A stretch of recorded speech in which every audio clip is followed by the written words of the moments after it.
Hello. Hello. You hear me now? You did it. Thanks to you, thanks to Jorge for the help. Thank you. Now, finally. И теперь, наконец, спасибо. Yeah, sorry about that, but I don't know what happened because we tried the other day with my computer and everything was fine. Okay, I can change. I can change by myself. Okay. I find it. Okay. Yeah. Well, thank you very much. Hello to everyone. Спасибо, привет всем. It is. I'm going to talk about show regulations, and I'm going to talk how to become an FCI judges. Я собираюсь поговорить с вами о положении, о выставках и о судьях, и о том, как стать судьей FCI. But first of all, I want to just give some information about FCI because everybody has to know where you belong from, which kind of organization you belong. Я хочу дать некоторую информацию непосредственно об FCI, поскольку все вы должны знать, какой организации вы принадлежите. FCI is the biggest and the largest sinology organization in the world. FCI — это самая большая, самая обширная кинологическая организация в мире. There are 99 countries, almost 100 countries. 99 стран. We divide all the FCI is divided in 3 sections: America and Caribbean, Europe, and another section Asia, Africa, and Oceania. Первая секция Америка и Карибы, вторая Европа и Азия, Океания. Americas and Caribbean has 20 countries, Europe 52, and Africa, Asia, and Oceania 27. Как мы видим, Америка... You don't have to translate that if you want. Как видите, Америка и Карибы включают 20 стран, самая большая секция европейская 52 страны, и Азия, Африка и Океания 27 стран. And these countries could be full members or associated members or contract partners. It depends on the agreement. Этих перечисленных 99 стран есть страны, которые являются полными членами FCI, которые являются ассоциированными членами, либо контрактными партнерами. Все они входят в это. We have 76 full members. У нас 60 полных членов. 13 associated. 13 ассоциированных членов. And 9 contract partners. И 9 контрактных партнеров. The organization of the FCI is divided in different points. The main important is the General Assembly. Организация FCI состоит из нескольких уровней, и самый главный орган — это Генеральная Ассамблея. We have our General Assembly in each 2 years. And in there, the full members has the right to vote. The others members could participate, but these are the ones that take all the main decisions and elect our General Committee.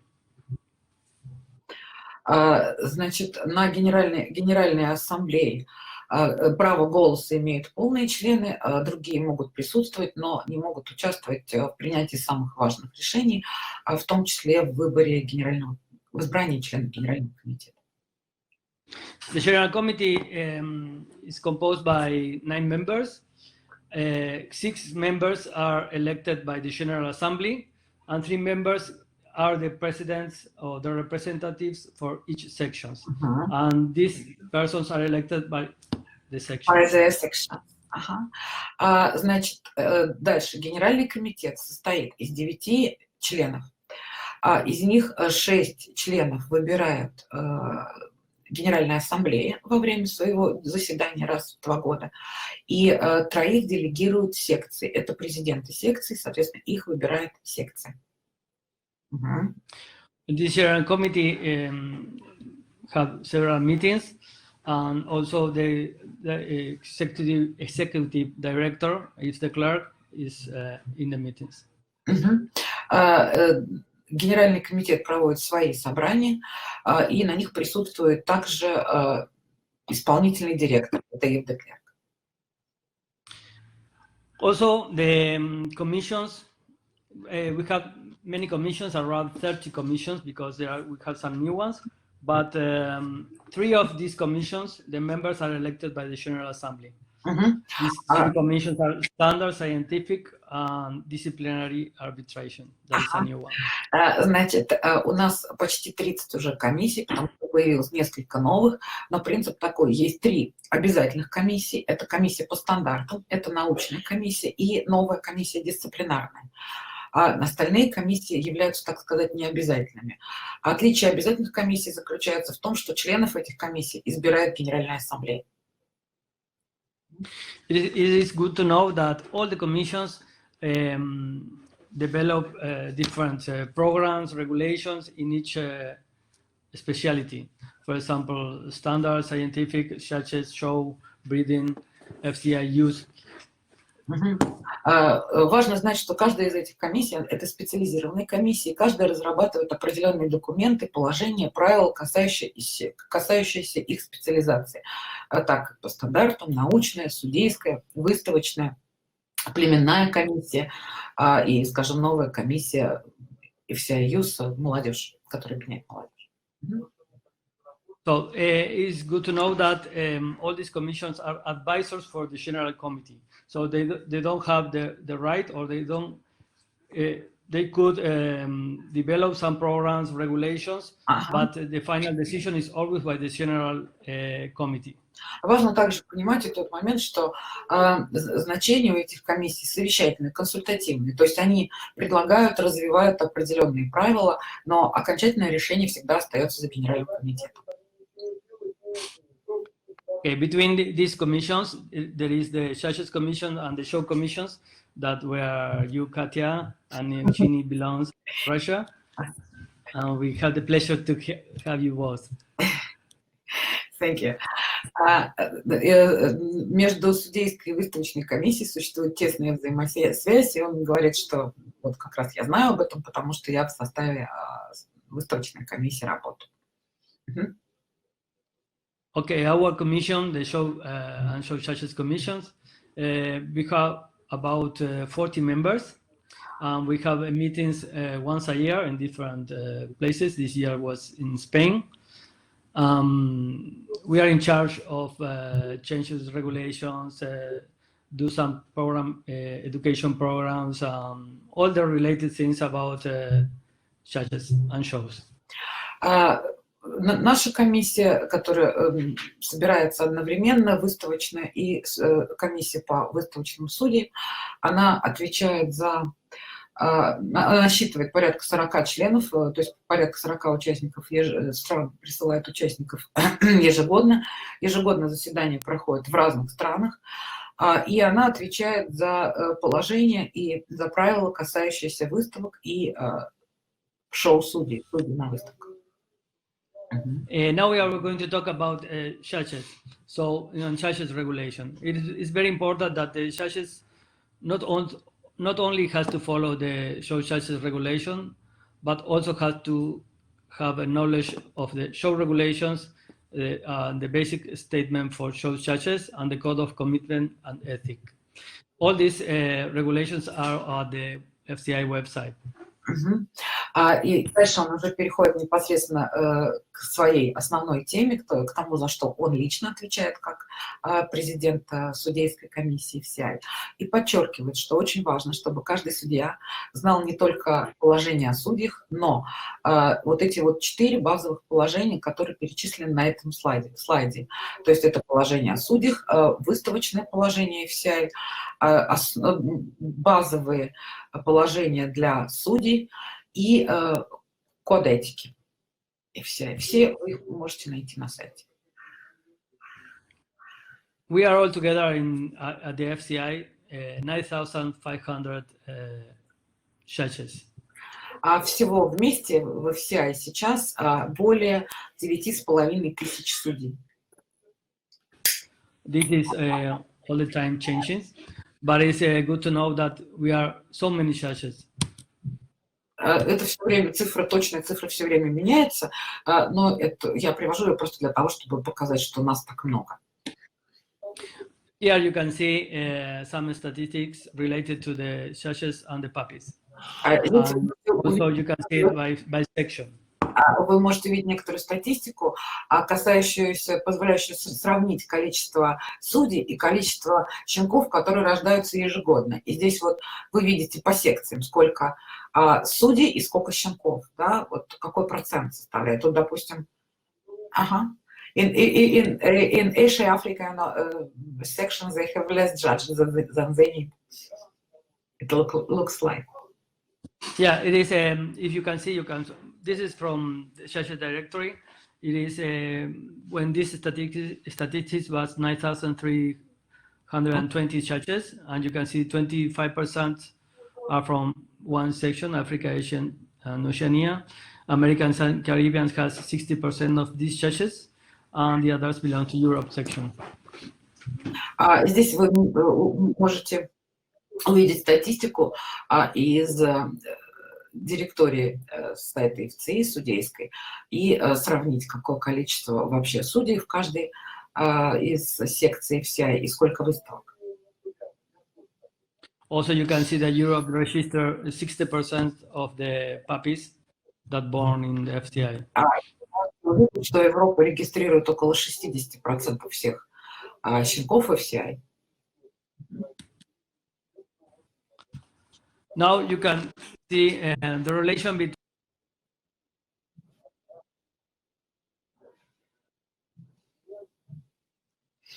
We are losing the sound again. In each section. You're losing the sound? Yes, be careful. Stay where you are. Don't change anything. No, I don't. Not even touch anything. So. Don't touch. Repeat the last sentence because we lost it. Okay. Here you can see the relation between the number of judges that we have and the all breed shows that are being organized by section. For example, you can see that. На этом слайде вы видите соотношение количества судей, которые есть зарегистрированы в этой секции, и количество всепородных выставок, которые эта секция организует. But you mean only Katsip shows, yes? Because only in Russia we have 1,500 shows sea level. Yes, it's only Katsip shows and it's only all breed shows. Здесь мы уточнили, что речь идет, естественно, только о международных выставках, потому что вот эта цифра 343 в Европе не отражает, естественно, наши национальные ценности.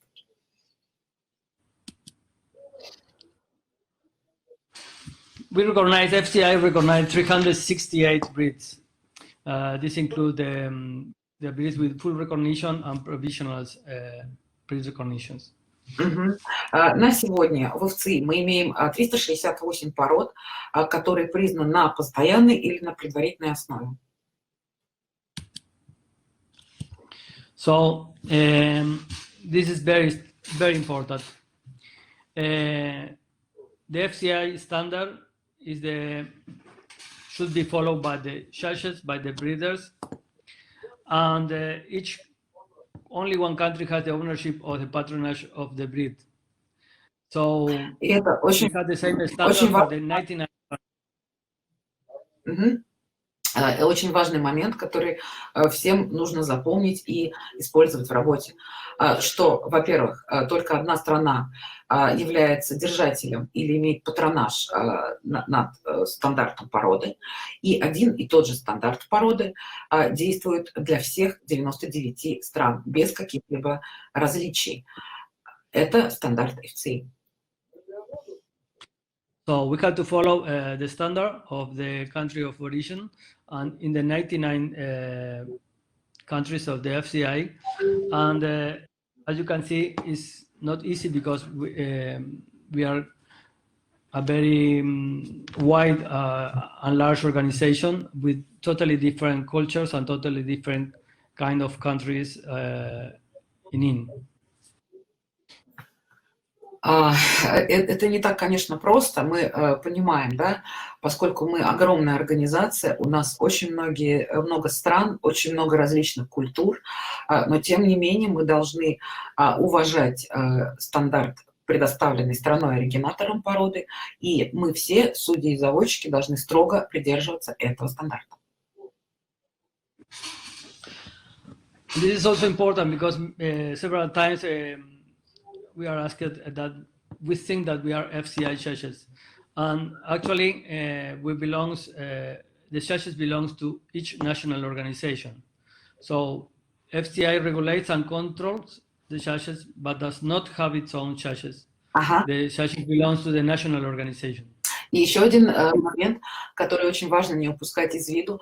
Да, все мы судьи, мы часто думаем о себе, что мы судьи FCI, но мы принадлежим каждый к своей национальной организации. И FCI только регулирует какие-то определенные моменты, но судья является судьей своей национальной кинологической организации. So it's up to each FCI national organization to name and to train their judges. И это является задачей каждой национальной кинологической организации давать список своих судей и обучать их. And when they are approved for judge or give CASIB in one bid, this should be recognized in all 99 FCI countries. Если страна дает кому-то право присуждать титулы ЦАЦИП в одной, допустим, породе или в другой породе, это право должно быть признано всеми остальными 98 организациями. We also recognize some judges from non-FCI organizations, but this is only with the organizations that FCI has signed agreements, like AKC or Canadian or UK. Мы также признаем судей из некоторых других организаций, не являющихся членами FCI, но только из тех организаций, с которыми FCI подписала контракт, соответствующее соглашение о признании. Это AKC, американский кеннел-клуб, это SAKC, канадский кеннел-клуб, и это британский кеннел-клуб. So we are not going to be in depth in every single article of the regulations because it could be very boring, and you can check it all in the FCI website. Мы не будем подробно останавливаться на каждом пункте положения FCI о судей, потому что это будет для вас очень скучно. И кроме того, вы можете всегда его прочитать на сайте FCI. So I'm going to summarize some important things, and then if you have any question, we can.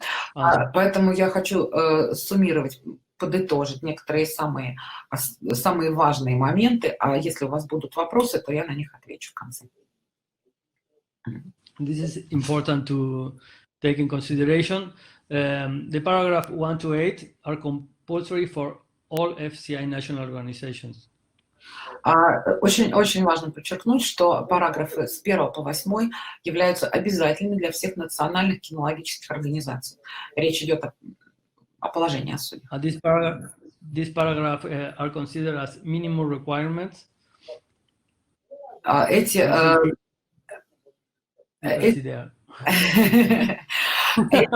can read it. Эти параграфы должны рассматриваться как минимальные требования, предъявляемые со стороны FCI каждому, и эти требования должны быть выполнены для того, чтобы он был признан как судья своей национальной кинологической организации ей.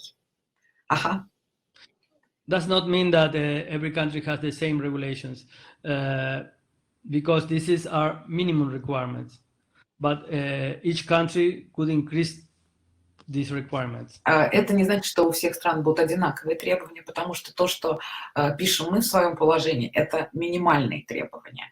Каждая страна имеет право увеличить их и усложнить. Under no circumstance may the rules of each country be in conflict with the FCI regulation. So each country could put more requirements, but never going against the existing FCI regulation. Но, однако, ни при каких обстоятельствах положение страны, национальной кинологической организации не может вступать в конфликт с положением FCI. То есть мы можем в каждой стране добавлять какие-то дополнительные требования, но не можем писать ничего в своих положениях, что противоречило бы общему положению FCI. So the minimum requirements are legal residence, legal age. Legal age. Ага. Итак, минимальные требования к кандидату на то, чтобы стать судьей FCI. Это законное проживание на территории той или иной страны и минимальный возраст законный для этого, допускаемый законом. And of course, for me, it's very important that you should be a breeder for at least 5 years, and you have a kennel name registered in the FCI. Очень важный для него лично момент, что когда вы подаете заявку на то, чтобы стать судьей, у вас к этому моменту должно быть как минимум 5 лет успешного функционирования в качестве заводчика, и вы должны иметь приставку, зарегистрированную в FCI. Also, as an alternative, if you are being involved and active in be successful in the canine activities for 5 years by the FCI, you can also start your career. For example, Adrian, what do you mean by responsible involvement? It means that you could be no, like that, or what? Yeah, because for example, this is one of the things that for example, this is a minimum requirement, but most of the countries has more requirements than that, or maybe are different. For example, not going against, but is more strict. For example, in our country, it is not. You should be at least breeder for 5 years. But in these regulations, you can see if you are not breeder, you also have the possibility to start if you are being involved, like maybe successful handler, or you're being involved in the activities. But that means not only being member, only be successfully, you can initiate your career as a breed judge, for example. Значит, он говорит о том, что у них, например, в стране, это очень строго, то есть у них вот это требование быть обязательно заводчиком, оно применяется, и они не допускают альтернатив, то есть не может человек стать судьей, если он не имеет вот этого 5-летнего опыта в качестве заводчика. Но в других странах можно использовать альтернативу, которую предлагает положение о судьях.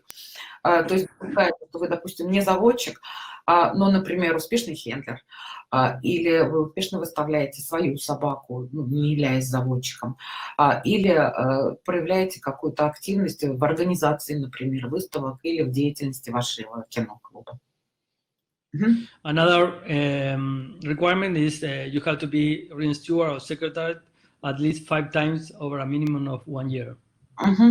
Ну, как вариант, вы должны иметь опыт в работе на выставках в течение как минимум 1 года и как минимум 5 раз в качестве стюарда или рингового секретаря. То есть должны также знать выставочную процедуру.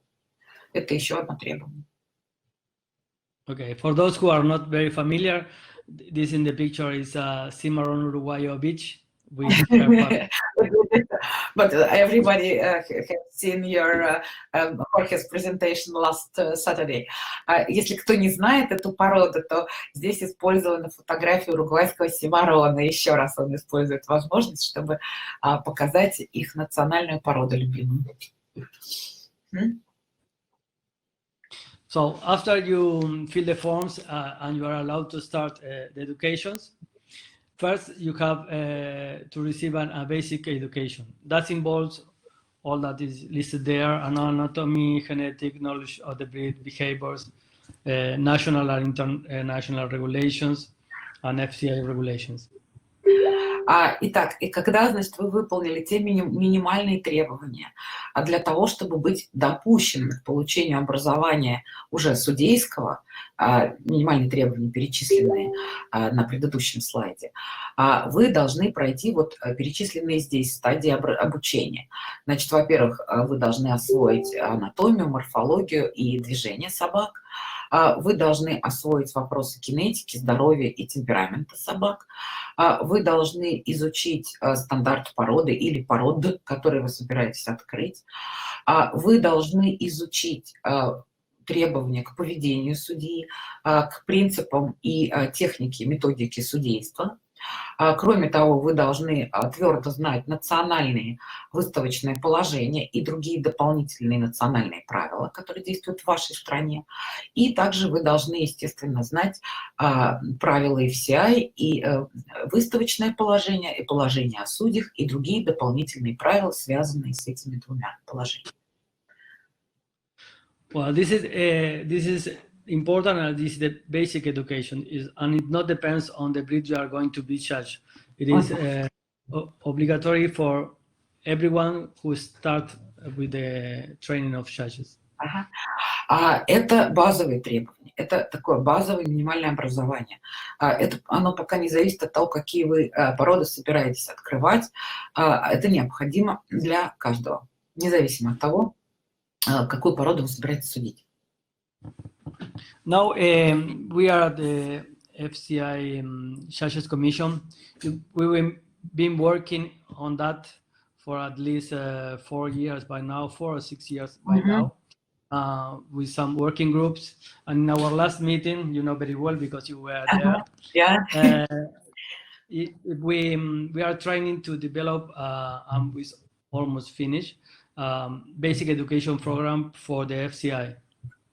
У нас в рамках его судейской комиссии уже в течение, сейчас, пожалуй, уже к 6 годам это подходит, они в рамках создали рабочую группу, и в рамках этой рабочей группы разрабатывали базовую образовательную программу для судей. Вот сейчас как раз на последнем заседании, на котором, как он мне напоминает, я тоже присутствовала, они уже обсуждали практически финальный вариант вот этих материалов. So each of these points we are developed in deep. For example, we want that every country, every person in each country could give the same education in the whole 99 countries. So it is a basic education programs that the clubs could use it or not, but it is good to be homogeneous all over the world. Речь идет о том, что это будет базовая образовательная программа, которая будет предоставлена для использования всем 99 странам. Конечно, каждая страна может дополнять эту программу или дополнять ее. Но очень важно, чтобы все страны имели единообразную платформу, то есть вот база, чтобы у всех была одна и та же в процессе образования. So after you finish this and you've been educated in this, now you can apply it for your best breed, for your first breed to be judged. И когда вы пройдете все эти стадии обучения, вы можете подать заявку на то, чтобы стать первым судьей, открыть свою первую породу, стать судьей. So now to become a breed judge, of course, first you follow all the requirements, and now you have to be educated in this breed. So each country has different requirements and different way to educate. Some countries use like mentors, some has seminars, some has to be working with the judge in the ring. The important thing is that you have to learn in depth of your breed, and of course you should be very interested because you've been breeding and showing for at least 5 years in that. Так вот, когда вы заявляете о том, какую породу вы хотите открыть, вы уже начинаете изучать эту конкретную породу. В разных странах это организовано по-разному. А где-то вам выделяют ментора, который проходит с вами все стадии обучения и руководит вами на этих стадиях. Где-то вы должны посетить определенное количество семинаров по породе, где-то вы должны стажироваться вместе с судьей в ринге. Но здесь важно в том, чтобы вы любили эту породу, то, что были бы действительно в ней заинтересованы, и поэтому это обычно та порода, разведением которой вы занимаетесь уже не менее 5 лет, как было сказано в начале. Of course, this part of the training end with the exams, and then we start judging. И вот эта часть обучения уже заканчивается экзаменами, после чего мы как раз и можем приступить непосредственно к судейству. To finish, to get the right of being named as a bridge judge, the candidate has to prove that knows the standard and how to use it, the typical points and the faults, how to write a critique, history of the breed, some issues around character, health, and problems in the breed, the population in his countries and other countries, and the difference between similar and related breeds. This is it's not for every breed, but when you are specialized in your own breed and it's your first breed, you have to show that you have knowledge about that. Я убрала для того, чтобы иметь возможность прочитать то, что написано сбоку, убрала свою картинку. Значит, во-первых, во время экзамена кандидат должен доказать, что он знает стандарт породы и как этот стандарт должен применяться при судействе.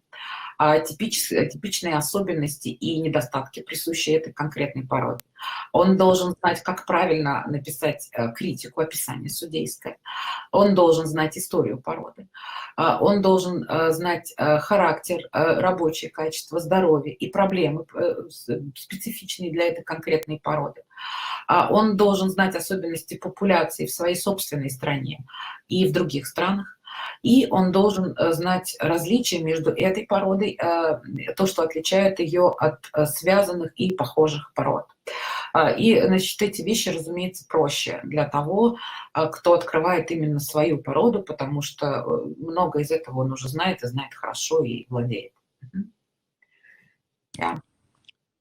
So, you know that it's very important when you become a breed judge is to know about the type of the breed. And as I said at the beginning, each breed belongs to one country. So this country has the right to change and to maintain the type of the breed. Важно также понимать желаемый тип в породе. И как он сказал в начале, нужно помнить, что каждая порода принадлежит какой-то определенной стране, и именно эта страна имеет право определять тот желаемый тип, который мы все хотим видеть в этой породе, и, собственно, она и поддерживает стандарт. So then we at the FCI Judges Commission also started an idea that we want that every breed should have like a training program or commented standard or a PowerPoint of each breed made by the country of origin. Именно поэтому они решили в рамках судейской комиссии, что для каждой породы на сайте FCI в общем доступе должна быть представлена презентация в PowerPoint или каким-то иным способом сделанная презентация породы и что-то как иллюстрированный комментарий к стандарту, подготовленный в обязательном порядке именно страной происхождения породы. Отвлекусь и скажу, что с этим у нас большие проблемы. Я еще раз повторяю, что мы очень ждем таких презентаций. I'm saying to our listeners that I'm waiting from the national breed clubs this task to be done. Yes, good. Вот, пожалуйста, услышьте то, что говорит Адриан. Я не придумала это. Нам реально очень не хватает этих презентаций по нашим национальным породам. И то, что у нас сделано по якутской лайке, мы должны сделать по всем нашим породам.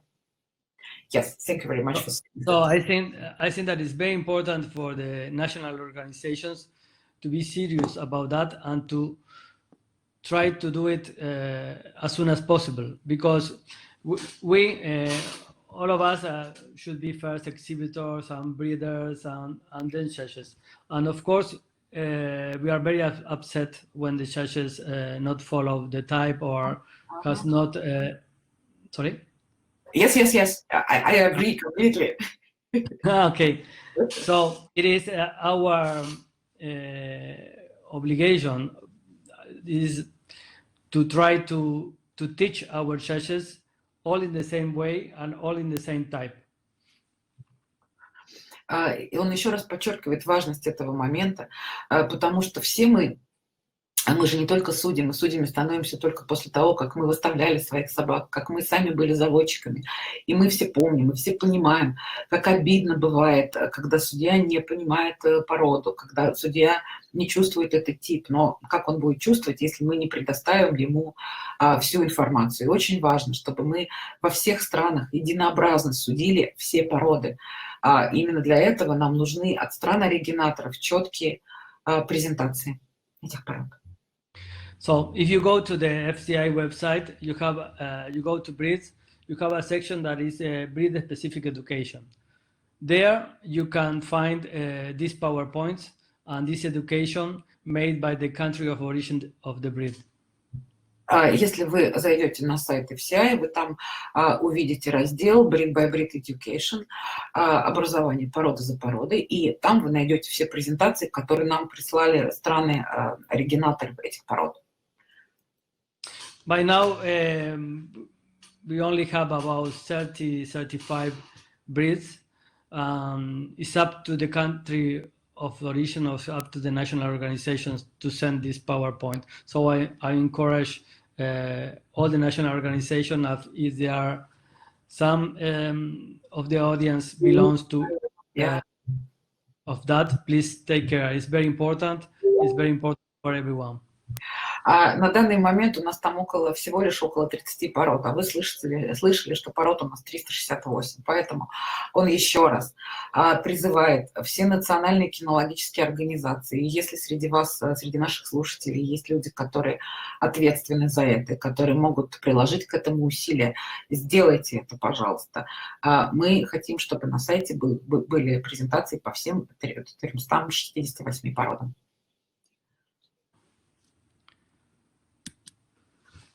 So after finish your first breed, maybe you want to start a program to judge groups and to be a group judge. После того, как вы открыли свою первую породу, возможно, вы захотите продолжить свое образование и прийти к тому, чтобы стать судьей по группе пород. So you have to be judging for 4 years, or at least have to pass 3 years since you start your first breed to start as a training of group judge. Для этого должно пройти 4 года, или как минимум должно пройти 3 года с того момента, как вы открыли свою первую породу, чтобы вам было разрешено начать обучаться на судью по группе пород. The group training should last a minimum of 1 year for the first 5 groups. Not for the first 5 groups, I mean for the first of the 10s, not 1, 2, 3, 4, 5 group only. I don't know if for one of these 10 groups, yes? At the beginning, you have, if you want to become all breed, of course, you have to take exams of the 10 groups. But first, you have to be training for one group at a time. You can't be trained for 3 groups in the same year, for example. You have to finish first 5 groups, and then you can apply for more than 1 group a year. Пока вы не открыли первые 5 групп, вы можете приступать к обучению только в рамках одной группы, то есть открывать их одну за другой. И период обучения не может продолжаться менее чем 1 год в каждой группе. Then all breed judges. There are different type of all breed judges that could be international all breed or national breeds. Значит, судья по всем породам. Они существуют двух типов. Это международный судья по всем породам и национальный судья по всем породам. So when you are all breed international or breed judge, you are allowed to give kasib in all FCI breeds. Если вы являетесь международным судьей по всем породам, то вам позволено присуждать сацибы во всех породах FCI. You have to be educated by the 10 groups, and one of the key groups are groups like group 1, group 2, group 3, and group 9. You should be at least of judge of one of these groups to start educated as an all breed. Чтобы начать образование как судья по всем породам, у вас должна быть открыта как минимум одна из ключевых 4 групп. Эти ключевые группы — это группа 1, 2 и 9. And should be a minimum of 10 years since you approve your first group and you become all breed judge. И должно пройти как минимум 10 лет, прежде чем у вас была открыта ваша первая группа, и тем моментом, когда вы станете судьей по всем породам. So when you finish, but not only when you finish, always the national organization has the obligation to send all the judges list to the FCI office. Of course, to have all the records of each judge. Каждая кинологическая организация обязана посылать списки всех своих судей в офис FCI и обновлять записи о всех судьях. When you become all breed judge, your national organization should send a form to the FCI, and the judge should sign the form, and also the representative of the country, and the FCI office check that is all in good and follow all the requirements, and then after this approval, you are ready to be an international judge. Далее, когда кто-то выполняет требования для того, чтобы стать судьей по всем породам, Национальная кинологическая организация направляет специальную форму в FCI, она подписывается с 2 сторон, и FCI проверяет со своей стороны, все ли требования выполнены, и если да, то тогда вас признают как международного судью по всем породам. I have to say that the FCI office is working very excellent now in this. They are, since 1 or 2 years ago, they start controlling every all breed judge. And many, not many, but several judges were put out of the list of the countries because they were not following the requirements. И он должен сказать, что сейчас отлично работает офис FCI. Они начали последний год-два, они начали проверять, хорошо контролировать эти списки и все эти записи. И за это время, не то чтобы много, но несколько судей потеряло этот статус, потому что они не выполнили все рекомендации и требования.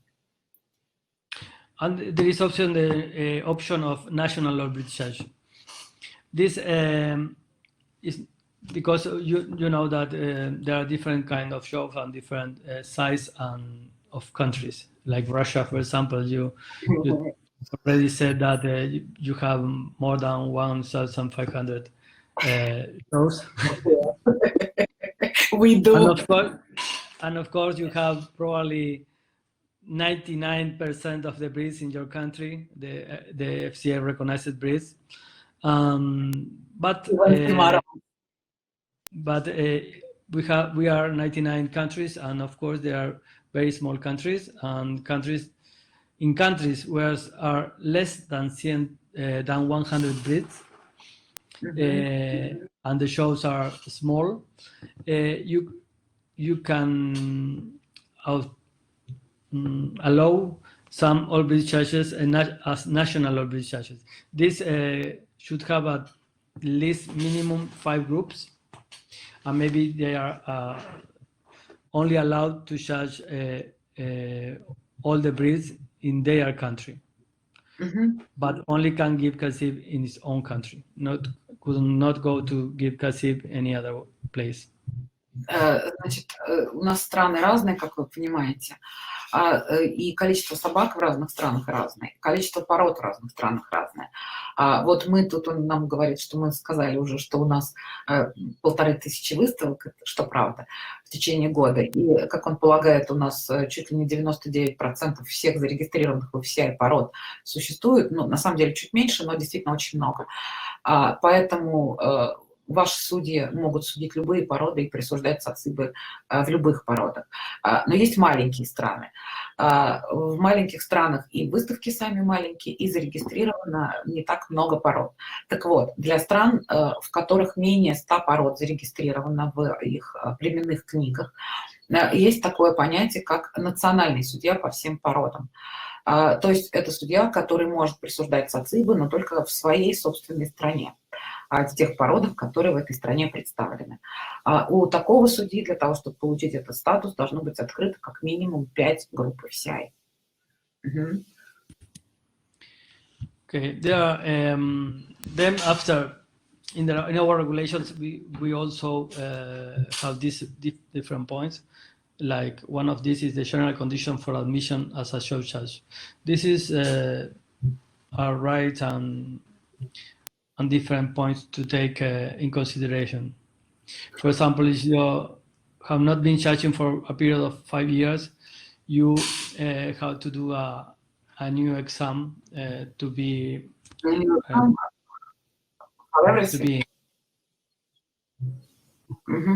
Значит, здесь есть некоторые еще условия общие для того, чтобы быть признанным в качестве судьи FCI, выставочного судьи.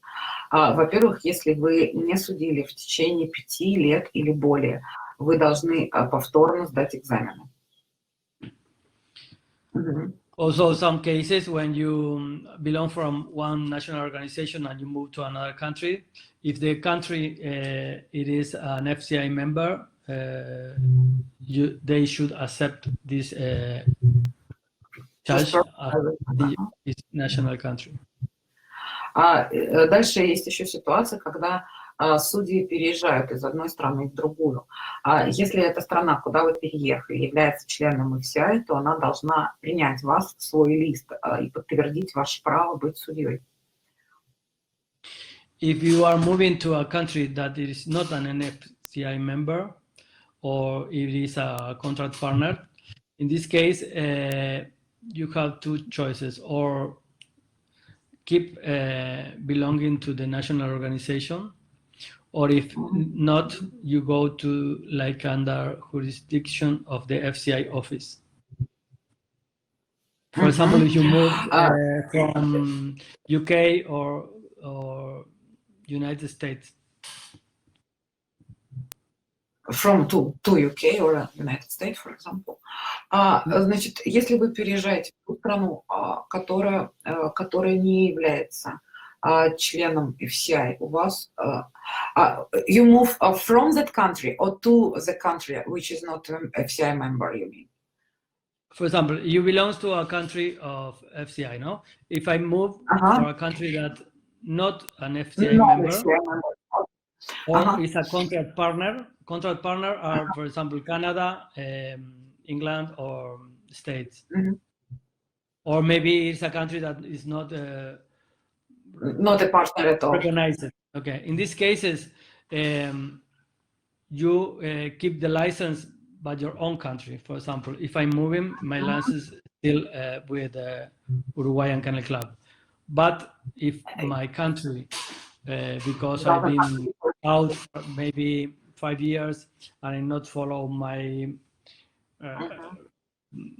my duties in my country, I can be under the FCI office. There are some judges, not more than 9, that belongs to FCI office. So when you are invited, this kind of judges, when they are invited to some countries, they have to ask permission to the FCI office. Значит, дальше, если вы переезжаете, допустим, из страны, которая является членом FCI, в страну, которая не является членом FCI, ну, и даже если у нее есть партнерские отношения, то у вас две возможности, собственно, сохранить свое право судить. Либо если ваша страна происхождения, ваша родная страна, согласна, вы сохраняете лицензию своей страны. Но может так случиться, что, допустим, пройдет какое-то время, и поскольку вы не судите в своей стране, не участвуете в ее деятельности, страна не будет готова эту лицензию за вами сохранять. Тогда вы можете попросить офис FCI и перейти под юрисдикцию офиса FCI. Таких судей в мире немного, их вот на данный момент, как он помнит, 9. Но вот когда вы приглашаете, допустим, в свою страну такого судью, вы должны запрашивать разрешение именно у офиса FCI. And also we have some judges that we recognize judges that from other countries, not FCI members, but we signed agreements. These judges are allowed to judge and give cassib in our shows. It depends of the agreement we have signed with it, like English judges or American judges, Canadian, but only can give cassibs for the breeds that they have it in their country. And which are recognized in their countries, yes. Еще один важный момент, который вы должны учитывать, в первую очередь касается организаторов выставок. Когда вы приглашаете судью из страны, не являющейся членом FCI, но имеющей с нами партнерские отношения, как, например, из Канады, из Америки или из Великобритании, вы должны помнить о том, что на наших выставках, на выставках в системе FCI эти судьи имеют право присуждать цацибы только в тех породах, которые существуют и признаны в их собственных кино-клубах, то есть у них на родине. So all the judges, FCI judges, should be included at the FCI judges directory. This is compulsory, and this is the duty and the obligation for each national organization to include their judges. Все судьи, имеющие статус судей FCI, все до одного должны быть включены, и записи о них должны быть отображены в судейской директории FCI. Это обязательно, и это обязанность Национальной кинологической организации. So this is very important since 2 years ago, and judges that not appear in this judges directory as a judge couldn't be invited to judge any cassib show. So this is very important to take in consideration. If you are a judge, please check the FCI judges directory if you are there, or ask your national organization to fill the form. Это последние два года действует, это очень важный момент, потому что если судья не представлен в этой директории, то он не может судить цацибы в другой стране.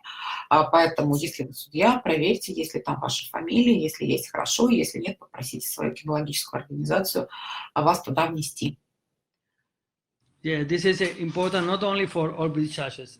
It means that every judge, if you have one breed, you should be there in the judges directory if you want to give cassib. Это касается не только судей по всем породам, это касается абсолютно всех судей. Даже если у вас открыта одна порода, все равно для того, чтобы иметь право присуждать цациб в этой породе, нужно, чтобы вы были представлены в этой директории. There are some general the point paragraph 9, article 9 from the show regulations are about duties of the judges. And this you can read it in the there are several topics to take in considerations, but this is one of the most important. Let me translate, please. Девятый раздел «Положение о судьях» посвящен основным обязанностям выставочного судьи. Он очень такой обширный раздел, все вы можете его прочитать на сайте. Здесь он выделил те, которые он считает наиболее важными. Сейчас мы о них поговорим.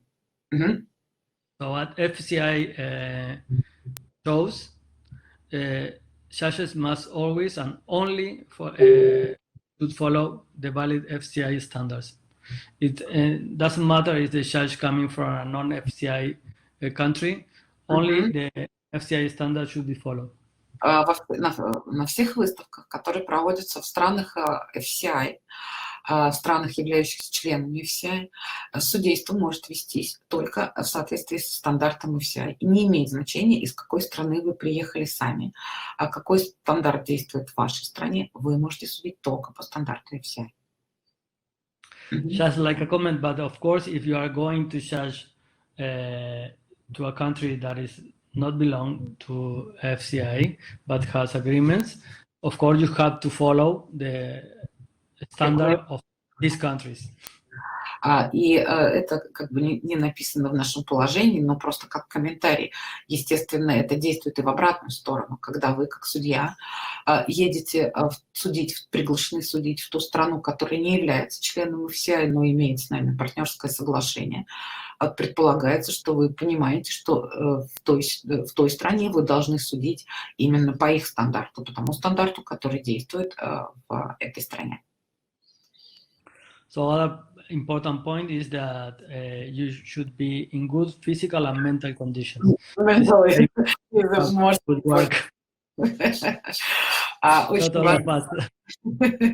Очень важный момент – это то, что вы, как судья, вы должны быть в хорошей физической и умственной кондиции. Oh, this is also important because you have to be all day judging, and you have to be alert, and you have to write critiques. You have to be stand on your foot for maybe 6-7 hours in a row. So it's important that follow that to do a good show. Это все-таки важно, потому что на выставке, когда вы едете, вы должны работать, а вам нужно будет писать критику, вам нужно будет в течение 6 или 7 часов стоять на ногах, и вам нужно все время быть сконцентрированным, все время не расслабляться, поэтому очень важно, чтобы вы были здоровы и физически могли это все сделать.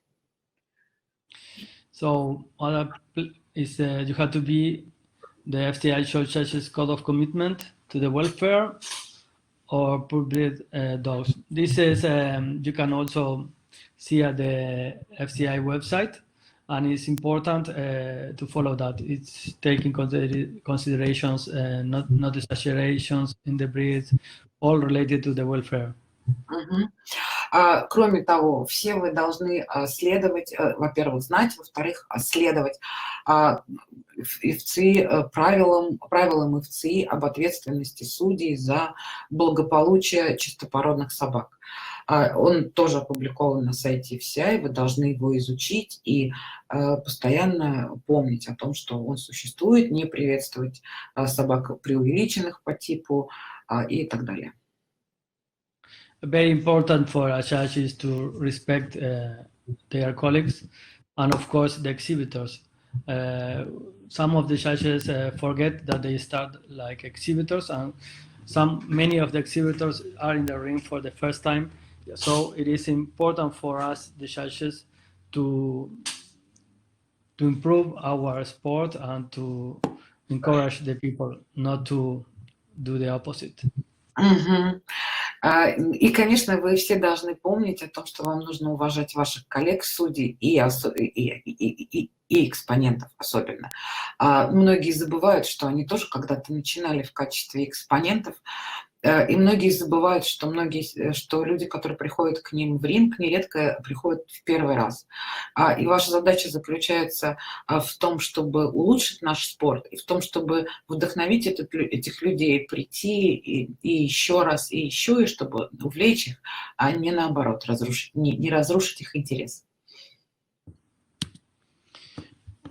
Other points in the regulations are about the trips, the insurance, the expenses, how much you have, the country that hire you have to pay you for the travel expenses, hotel. But this is, we can skip it because it's more... It is interesting. As you want. I don't mind to get in, but... Yes, let's do. Этот слайд посвящен теме того, как должны возмещаться расходы судей на путешествия, все остальное, страховку и сколько надо вообще платить за судейский день. Он предлагает это пропустить, а я предлагаю, наоборот, на этом остановиться, потому что у нас не все понимают этот пункт, этот раздел. You want me to talk about that, or maybe? Yeah, I want you to talk about that very, very quickly and very strictly. Okay, when you are charging, the club should pay you 35 euros per the day before and day after your and 50 euros for the day. Значит, когда вы судите, пригласивший вас клуб платит вам, должен заплатить 35 евро за день до и после выставки и 50 евро за день выставки. Это суточные. Of course, you have to be paid by your expenses by the air tickets or train or kilometers, and they have to give you hotel and meals. Значит, ну, естественно, если вы сами оплачивали свои билеты или ехали на своей машине в аэропорт, то нужно оплатить вам, возместить стоимость этих билетов и ваши расходы на дорогу. И, кроме того, клуб-организатор должен предоставить вам отель и еду. You have to have an insurance, so if something happened, the flight is cancelled, or if you have any health problem in the country, that could be paid by the insurance. И вам рекомендуется иметь страховку на тот случай, если, допустим, будет отменен полет или еще что-то в этом роде случится, чтобы все эти расходы были возмещены за счет страховой компании. Also, you have the right to do special contracts with the country. So in there is a contract between the judge and the organizer, and maybe you are not charged, or you are whatever you sign. А все остальное – это вопрос контракта между вами и организатором. Может быть, вы договоритесь так, что вы вообще не хотите никаких суточных, или, может быть, организатор заплатит вам больше, но будет так, как вы подпишете с организатором. Если вы ничего не подписываете, то действуют общие правила все. Okay, now we have another part of the regulations. We have about the behavior of the judges. This is also important. Now, at the Judges Commission, we also studying some regulations or put it in the code of ethics, some behaviors at the media. At the media, yeah. We see the picture. И 11-й раздел «Положение» посвящен поведению судей. А сейчас он говорит о том, что мы к тому, что там уже написано, добавляем еще и код этики и правила поведения судьи в социальных сетях, потому что это стало актуально. Этот вопрос разбирался как раз на последнем заседании судейской комиссии. So you can read it in the regulations about the behaviors and restrictions, not solicit appointments. For me, this is one of the worst things in a judge when they are begging for appointments. Значит, вы видите, это все, что написано в правилах. Это пунктуальность, да, соблюдение расписания, не критиковать работу других судей, значит, никогда не пропускать свое согласие судить, свои судейские обязательства. And we have also remembered that we have to follow the organization. Probably they have a schedule, they have some timing of your ring, and it's very important but we have to follow that, because sometimes some judges destroy all the organization. Вы ни в коем случае не должны пренебрегать тем расписанием, которое составляют организаторы, потому что некоторые судьи просто пренебрегая это, просто разрушают выставку в целом, да, если они задерживают расписание.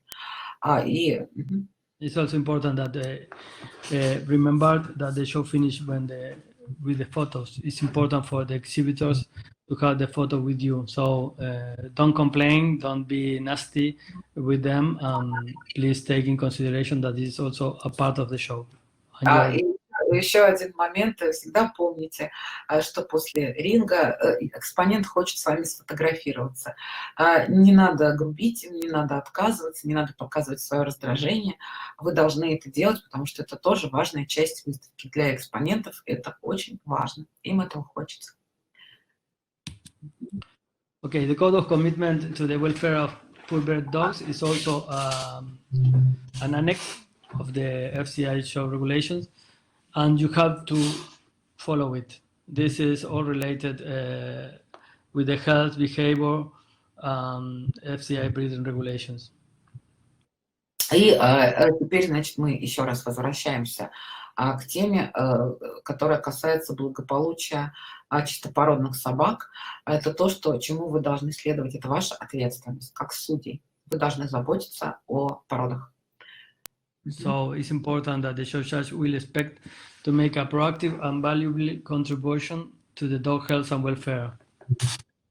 Очень важно, чтобы вместе обе комиссии, выставочная и судейская комиссия, FCI и положение выставочное и судейское, и все циркуляры, касающиеся здоровья, поведения и судейства, и связанных с судейством моментов, все их вы знали и соблюдали.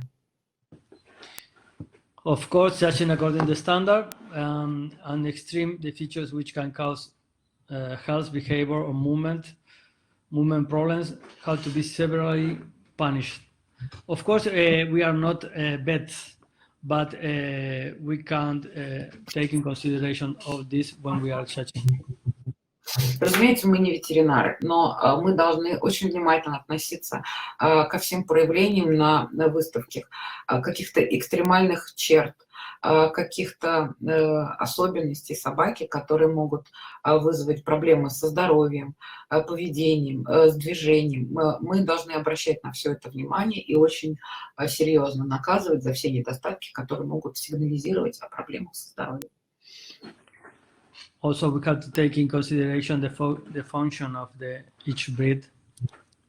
Мы обязательно должны также принимать во внимание функцию каждой породы, то, для чего она создавалась.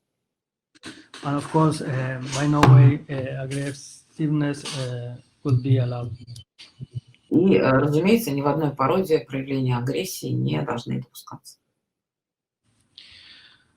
We also, the judges have the FCI commitment and ethics code that you can also see it in the FCI website, and this involves all to fulfill the invitations to do. Our duties are not only go to church; our have to keep this sport for the future and in the best way. So we also have to do some other activities, technical activities in our countries. Teaching new judges, assist seminars, supervision of exam. All these are very important for our sinology, and it's very important for each judge. They should do that. Еще одна вещь, что кодекс FCI для судьи предполагает, что вы не только судите, но вы и работаете для развития кинологии.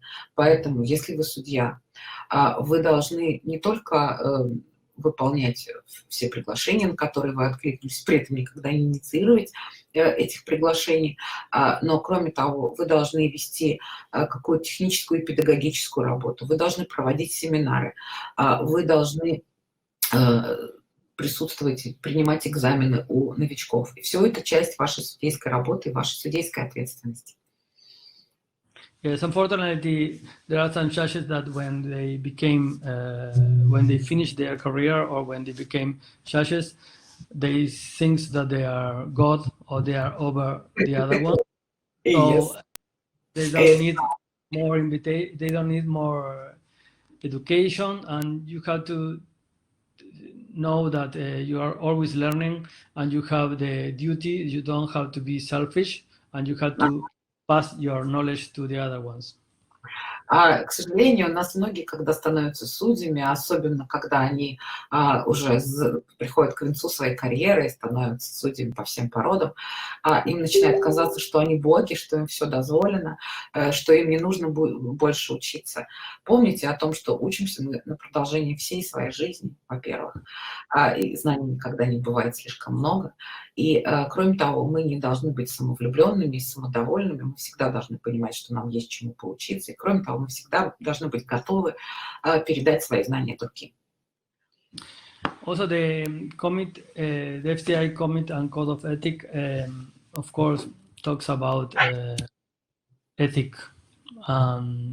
But of course, this is nothing that you have to be taught. You are ethic in all your life, in your normal day, not only at the dog show. If you are not ethic or you have no values and no moral, of course, this is a big fault for a judge, but it's not something that someone could teach you.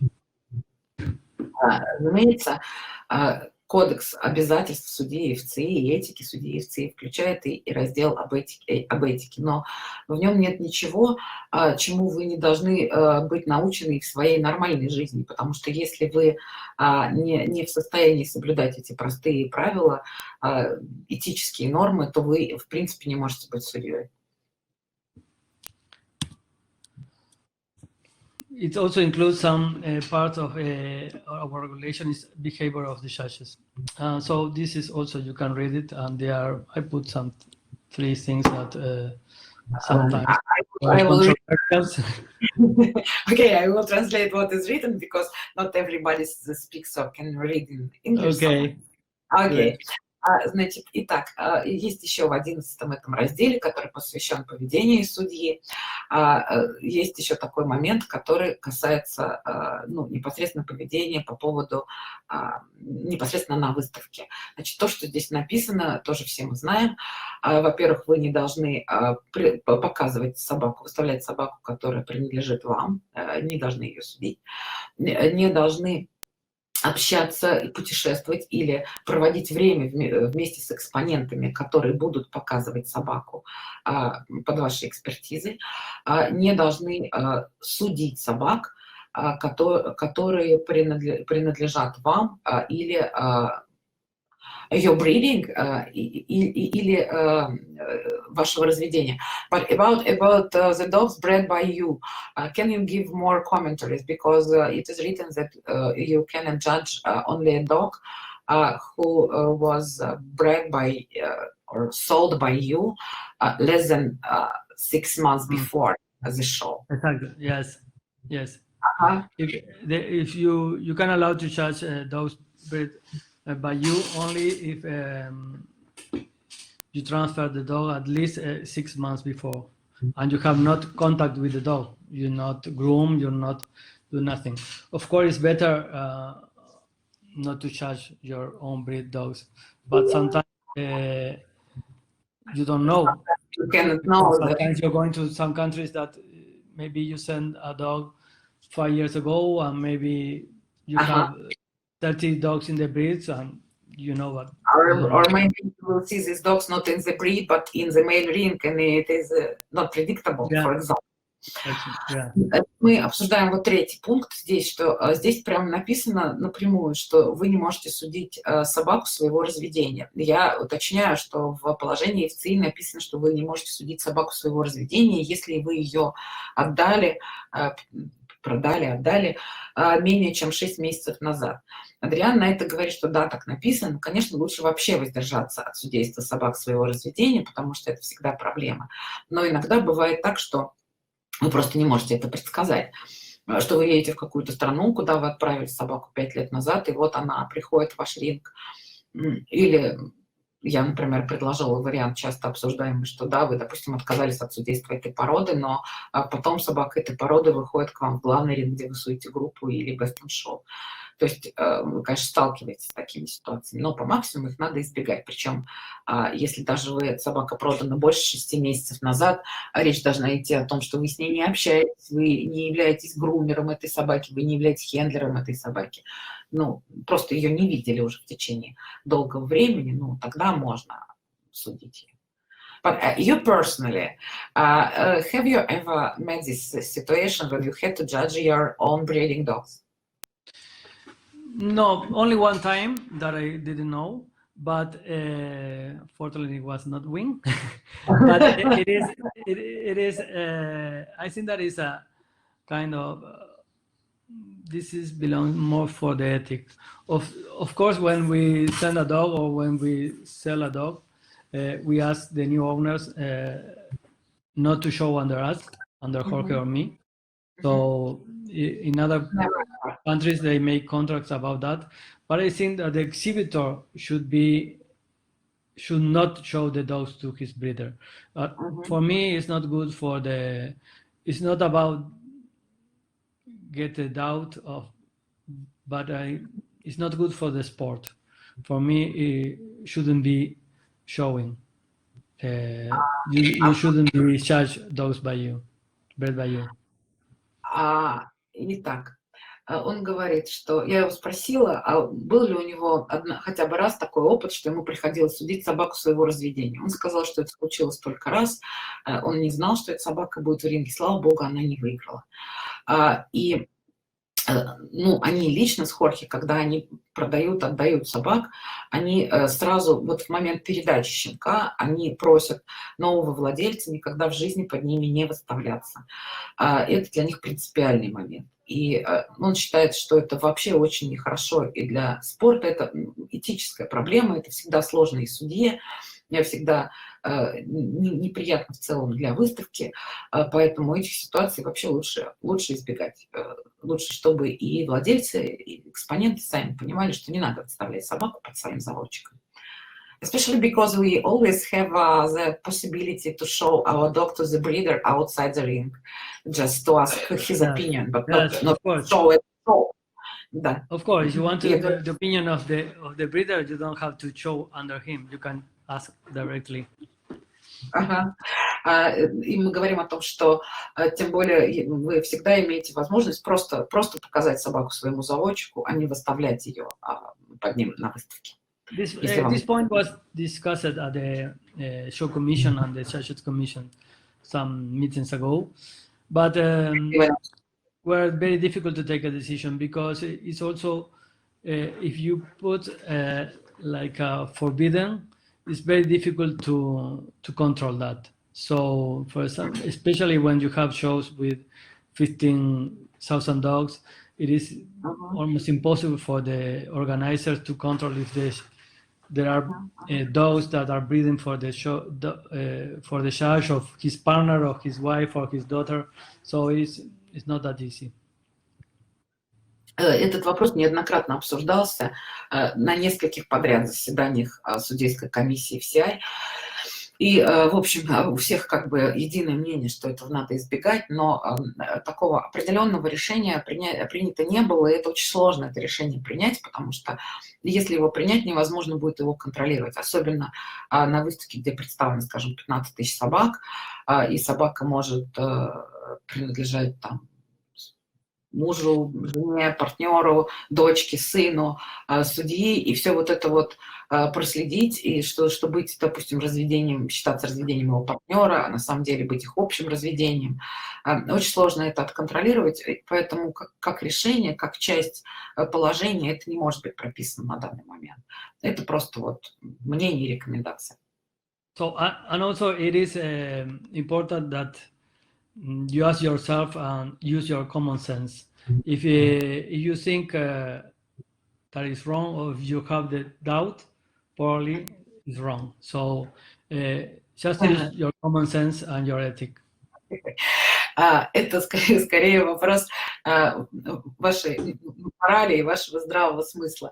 Если вы чувствуете, что что-то неправильно или что это как-то некрасиво, то, возможно, это так и есть, и, возможно, этого не стоит делать. Просто обратитесь к собственному здравому смыслу.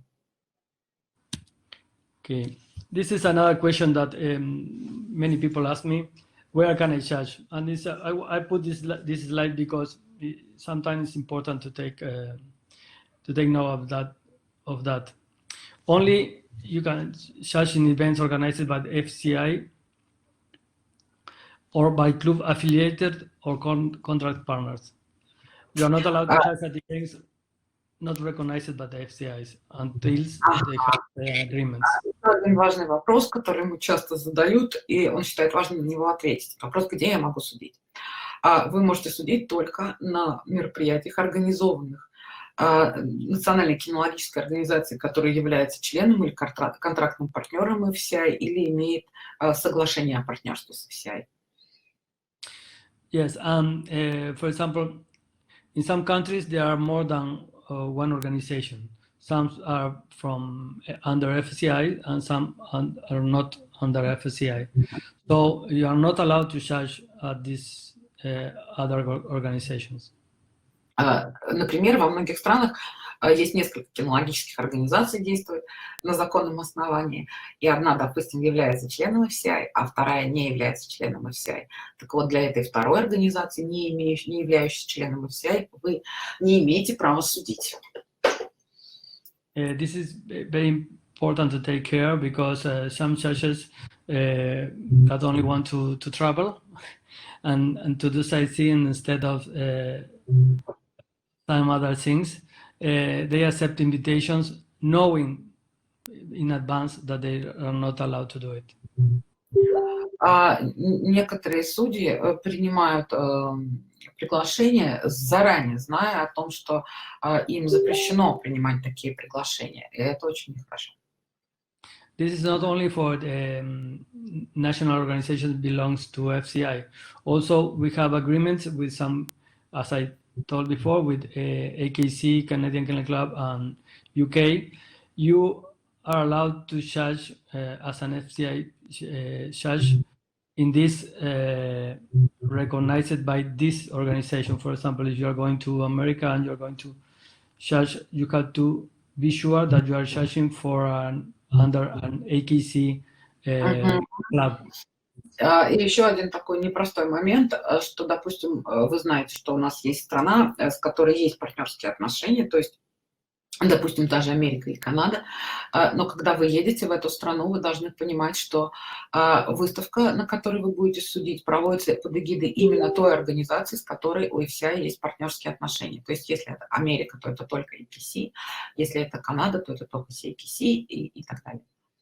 So when you got an invitation, you have to see the invitation and you have to find the logo of the FCI or the logo of a club with agreement with the FCI.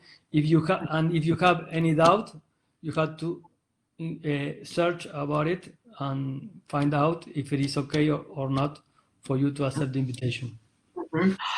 Значит, когда вы получаете приглашение, вы должны проверить внимательно, посмотреть, есть ли на этом приглашении логотип FCI, логотип страны, являющейся членом FCI или имеющей партнерские отношения с FCI. Если у вас есть малейшие сомнения, то нужно выяснить и нужно эти сомнения развеять. Another important question is about the non-recognized breeds. There are many breeds and several breeds in different countries that are only recognized by their own countries, and they are competing in a non-recognized group from the FCI. I often have the question for the judges if we are allowed or not to judge this breed. Is not regulated by FCI, so it's up of your national organization. So the permission should be done by your national organization. Значит, еще один вопрос, это об авторизации для судейства пород, не признанных FCI. Этот вопрос ему часто задают, имеет ли судья право судить эти породы в другой стране, и вообще имеет ли он право их судить. Этот вопрос не регулируется FCI, потому что FCI не может регулировать судейство пород, которые не являются породами FCI, но, значит, он зависит от решения вашей национальной кинологической организации. И если ваша кинологическая организация дает вам разрешение судить эти породы, значит, вы можете их судить, или какие-то из них. Some of these breeds are very, very popular, and some of the others are breeds that are in the starting of recognition of each country. So if you are judging, it's very important that you have the standard in advance, study the standard, and do it by the regulation of the club is inviting you. Многие из этих пород уже находятся на стадии какого-то подготовки к признанию. Многие из этих непризнанных пород достаточно популярны не в одной стране, а в нескольких. Но если вы соглашаетесь судить такую породу, то очень важно, чтобы у вас был в руках стандарт, чтобы вы ознакомились с ним до судейства, изучили его внимательно, и чтобы вы судили в соответствии с требованиями той страны, которая вас пригласила. So the last article of our regulations are penalties, and this happens when you are violating in any way the FCI regulations or your national organizations. So the class could give you punishment about that. Последний раздел нашего положения посвящен санкциям, которые происходят в том случае, если вы тем или иным способом нарушаете положение FCI или положение национальной своей кинологической организации. Of course, the judge always has the right to appeal against the decision and have the right to confirm what is. First, for example, the club must give the guarantee to the judge to be heard. Разумеется, если, допустим, решение о применении санкций принято, судья всегда имеет право протестовать его, и очень важно, чтобы гарантировала национальная кинологическая организация, что этот судья будет услышан, что ему дадут возможность оправдаться и доказать свою правоту. All the sanctions and the suspensions that are made by the national organization should be informed to the FCI, and the FCI send a circular to the 99 countries. И, соответственно, если такое решение о приостановлении или о дисквалификации судьи принимается национальной кинологической организацией, национальная кинологическая организация должна незамедлительно послать уведомление об этом в офис FCI, и FCI выпускает соответствующий циркуляр, который рассылается по всем 99 странам. Okay, our goals are that all FCI judges have access to a similar education and training independent of the FCI section or country they belong to. Теперь о наших целях. Наша главная цель, разумеется, заключается в том, чтобы все страны имели доступ к одному и тому же, к одной и той же системе и платформе образования и подготовки судей, независимо от того, какой секции FCI они принадлежат или к какой стране они принадлежат. We want specialized and dedicated judges. Мы хотим иметь как можно больше специализированных судей, специалистов в определенных породах и судей, увлеченных своим делом, посвящающих себя этому делу. Judges become aware of the importance of ensuring the health and the welfare of the dog at the time they are doing their evaluations. Значит, мы заинтересованы в том, чтобы судьи знали, понимали важность поддержания здоровья и благополучия собак в то время, когда они оценивают собак во время своего судейства. We want the judges to be true reference for breeders and exhibitors. Чтобы давать правильные ссылки, подсказки заводчикам и экспонентам. And as I said before, judges constantly be updated and share their knowledge. И чтобы судьи постоянно продолжали образование, обновляли свои знания и делились своими знаниями с другими людьми. For the end, it is important that know that judging is not a right or an obligation. We must do it with pleasure and responsibility. И еще один важный момент, который хочет вам сказать, что судейство — это не право и не обязанность. Мы должны это делать с удовольствием и с ответственностью. So that's all for us today.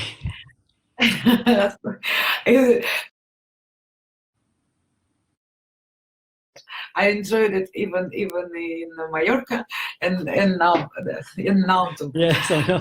And thank you so much. And then Adrian, we have a lot of questions. I haven't read them yet. So.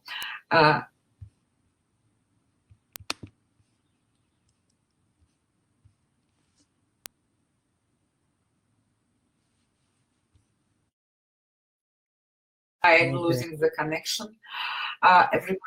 Everybody is writing, so it's true. Only with passion and pleasure you have to do that. First I'm reading the commentaries, and after that, we will read. Okay, all the words are gold. They write our next. But really, Adrian, I enjoyed very much, and not only the words, but this feeling of it. It is very important. This is a question to explain and to give your comments about behavior of the judge in social media. I think we have to talk about this, especially now, because even I have a question about these online shows, which many countries and clubs and people are doing now during the COVID isolation. I also want to organize such a show, but I am not sure that if the judges are allowed, even as a job, to judge in such online event or not. And what you are really allowed to do, to write in social online shows? Mm-hmm. Well, it is in the regulations. It's not forbidden because it's something that is not taken into consideration. My opinion is not the opinion of the show commission. It's not the opinion of the FCI. It's my personal opinion. I'm not in favor of the online shows. I think that it's good, like to do it like fun. Or maybe in this time of quarantine, and it's not make any bad. I think that it's good to have it because there are many isolated people with a lot of free time. But in the other side, by the side of the judges, I think that this kind of shows should not be judged by FCI judges. Я спросила, в частности, вот немножко сужая этот вопрос о поведении судей в соцсетях, я спросила, что он думает о вот выставках онлайн, которые делаются сейчас во время карантина, потому что людям скучно, понятно. Он говорит, что его мнение не будет мнением президента судейской комиссии, не будет мнением FCI, потому что эти вопросы вообще не регулируются положением FCI, что он, в принципе, он не за эти выставки. То есть, с одной стороны, он хорошо понимает, что это развлечение, и подчеркивает, что если их делать, то делать только именно для развлечения. И понимает, что люди скучают, понимает, что это доставляет многим удовольствие, но он не считает, что судьи FCI имеют право судить на таких выставках. Лучше, если заводчики будут судить. Also, I think that it could give a wrong vision for our sport, because it is when you are judging, not only judge photo. And of course, the photos could be fixed by Photoshop or whatever. Also, you have to check some health. You have to check temperament. You have to check textures, muscles, many things. So I think that that could be hidden by the photo or by the video. So this is why I think it shouldn't be done like serious. Вот он говорит, что, вот о чем, что мы же судим не только не только фото, которые мы видим, мы судим не только красивую картинку, но мы судим и темперамент, мы судим и то, что мы можем потрогать только руками. И если, допустим, судья FCI что-то выберет не то по картинке, допустим, собаку, которая имеет на самом деле серьезные пороки, или, допустим, недостатки были исправлены фотошопом, это даст ложное представление и плохо повлияет вообще на наш спорт. Поэтому вот ему кажется, что это можно делать только как развлечение, и не надо привлекать к этому судей. Значит, так, коллеги, вот те вопросы, которые... There are some questions about our national regulations, we will not ask them. Коллеги, те вопросы, которые касаются, как получить судью в РКФ, давайте мы зададим, допустим, пригласим еще раз Евгения Купляускаса, он как бы ответит. Who is controlling the quality of translation of the standard in each certain country? And the details of the translation. This is more a question for Jorge, but because the president of the standard And because I hope the standards has an official language, should be writing an official language.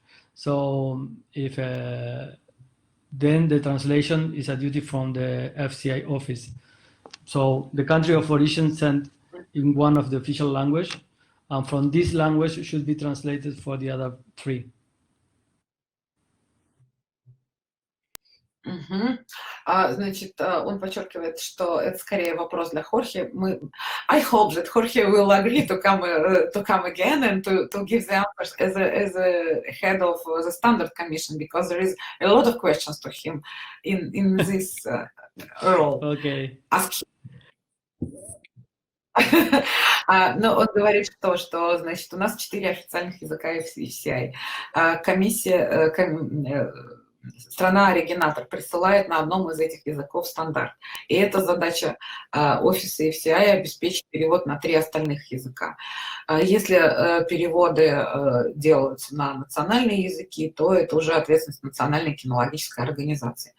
The question to clarify, do you mean that there is no rule to have obligatory, mandatory to have the citizenship of the country where you live, just a legal reason? I don't understand.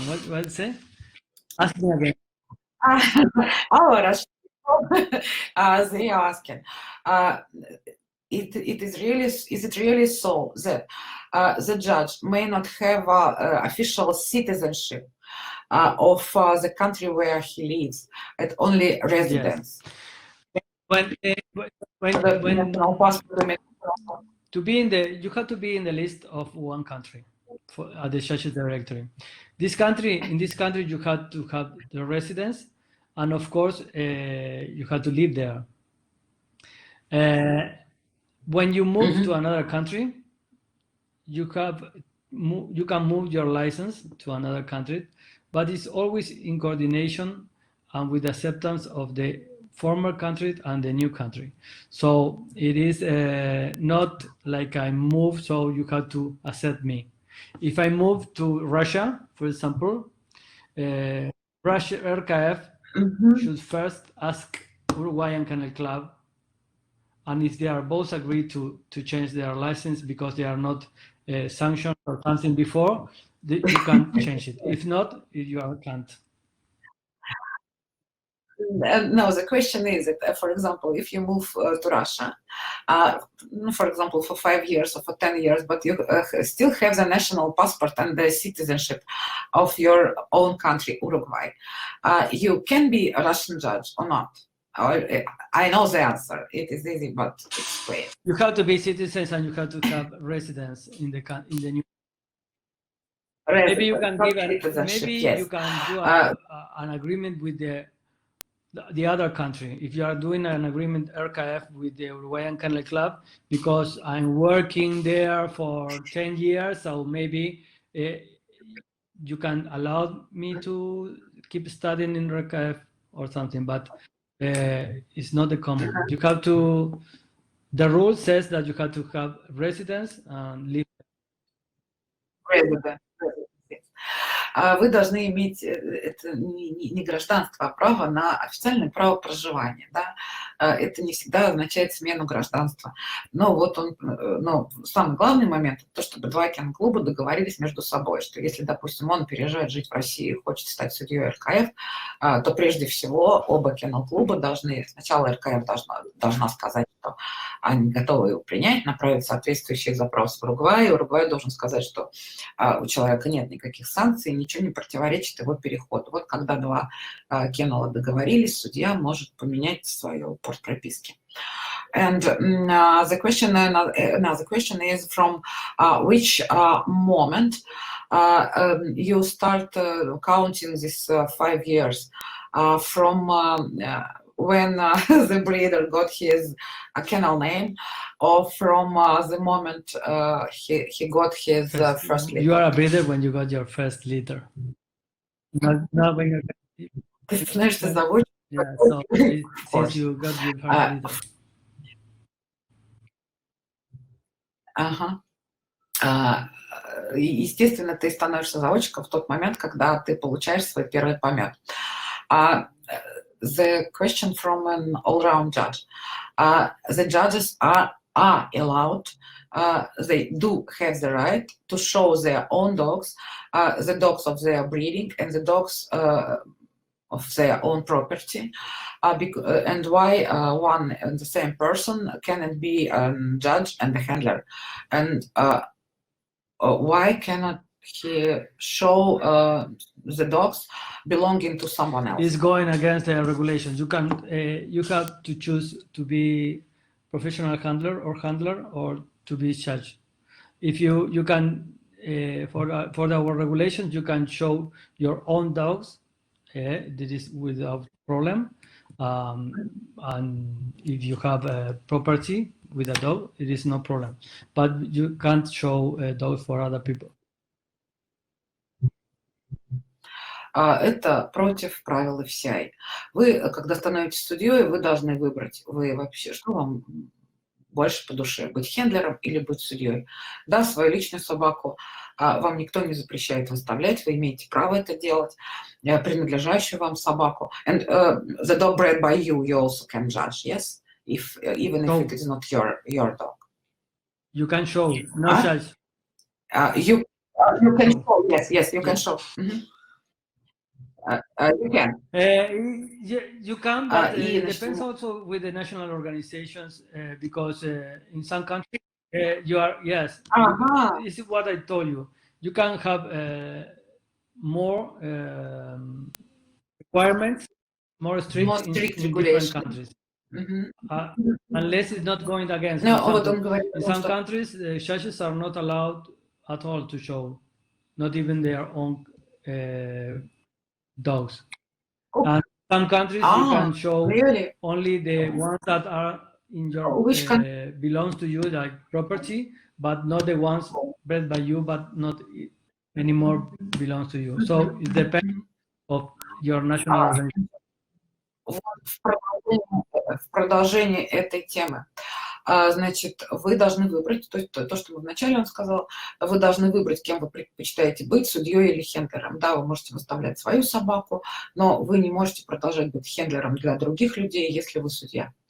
Значит, что касается собак вашего разведения, он говорит, да, в общих правилах написано, что вы можете их выставлять, но во многих странах это запрещено, даже это, и можно выставлять только свою личную собаку. А есть страны, в которых судьям вообще запрещено выходить в ринг, в каком бы то ни было качестве, кроме судьи. Another question from the same person.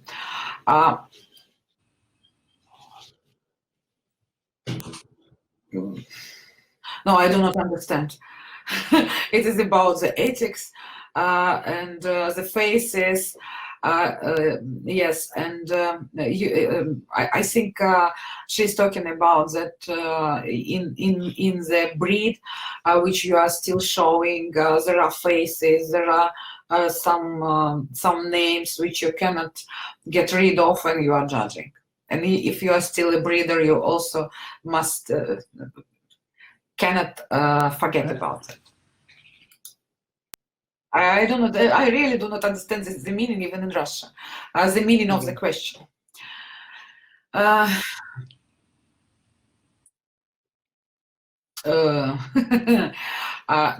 The question, do they understand right? Professional breeders who gave to cynology about 30 years and more may not even dream to get the right to judge in the FCI system, nothing but their own breed, because they will live not so long as to have the time to open the group or to become all breed judges. I don't know, but this depends of the national organization, because of course it is not very short time to get a judge, but there are some countries that do it in proper time, and there are some other countries like doing like all your life. You can take maybe 50 years to become an all breed judge. So I think that is also not fair, that kind of thing, because maybe as much as you judge, as much as you practice, as much as you learn, I think. But of course, always doing exams and following the regulation. I don't know what is exactly his question, because he's been breeding for 30 years. It's not allowed to judge. I don't know. It depends on if they applied, or depends of the national organization that not give him the opportunity. I don't know. Мирил. Светлана, мы можем что ответить? Что, во-первых, в разных странах все по-разному. 10 лет, в течение которых судья может пройти путь от первой породы до all-раундера, это не так много, и многие страны, большинство стран этих правил придерживаются. Есть, конечно, страны, в которых нужно учиться всю жизнь, и ты все равно не станешь all-раундером, но ему вот кажется, что это неправильно. Значит, уже со своей первой породы вы можете стать судьей FCI и судить вообще на любом уровне, хоть на чемпионате мира. Собственно, тут никаких нет таких непонятных ограничений. Then, how do you think would it be possible to improve the situation about judging by faces? This is. I think that we had to trust in our judges. When you are judging and we are in the ring, you should judge. You are there only for do your work, and your work is judge the dogs. So it's very important that when you finish judging, you are okay with yourself, and maybe you are guilty, maybe you did some wrong things, but you do it by yourself, and not because of someone or because any pressure. So I believe that most of the judges are honest and do their job in this way. What else could you say? Он говорит, что все-таки надо верить судьям, и надо, чтобы судьи помнили о том, что в ринг они выходят не для чего другого, кроме как для того, чтобы судить собак. И судить они должны не по каким-то другим экстра основаниям, а именно потому, что они видят в собаке, а не под каким-то давлением, не под влиянием каких-то отношений и так далее. И он все-таки очень-очень хочет надеяться, что большинство наших судей помнят об этом.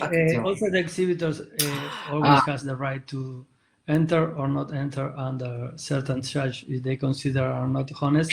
I think that they shouldn't enter under them. И еще это очень неплохо могут регулировать сами экспоненты. Если им кажется, что какой-то судья нечестный, просто не надо под него подписываться, и, соответственно, все будет видно, он не будет востребован.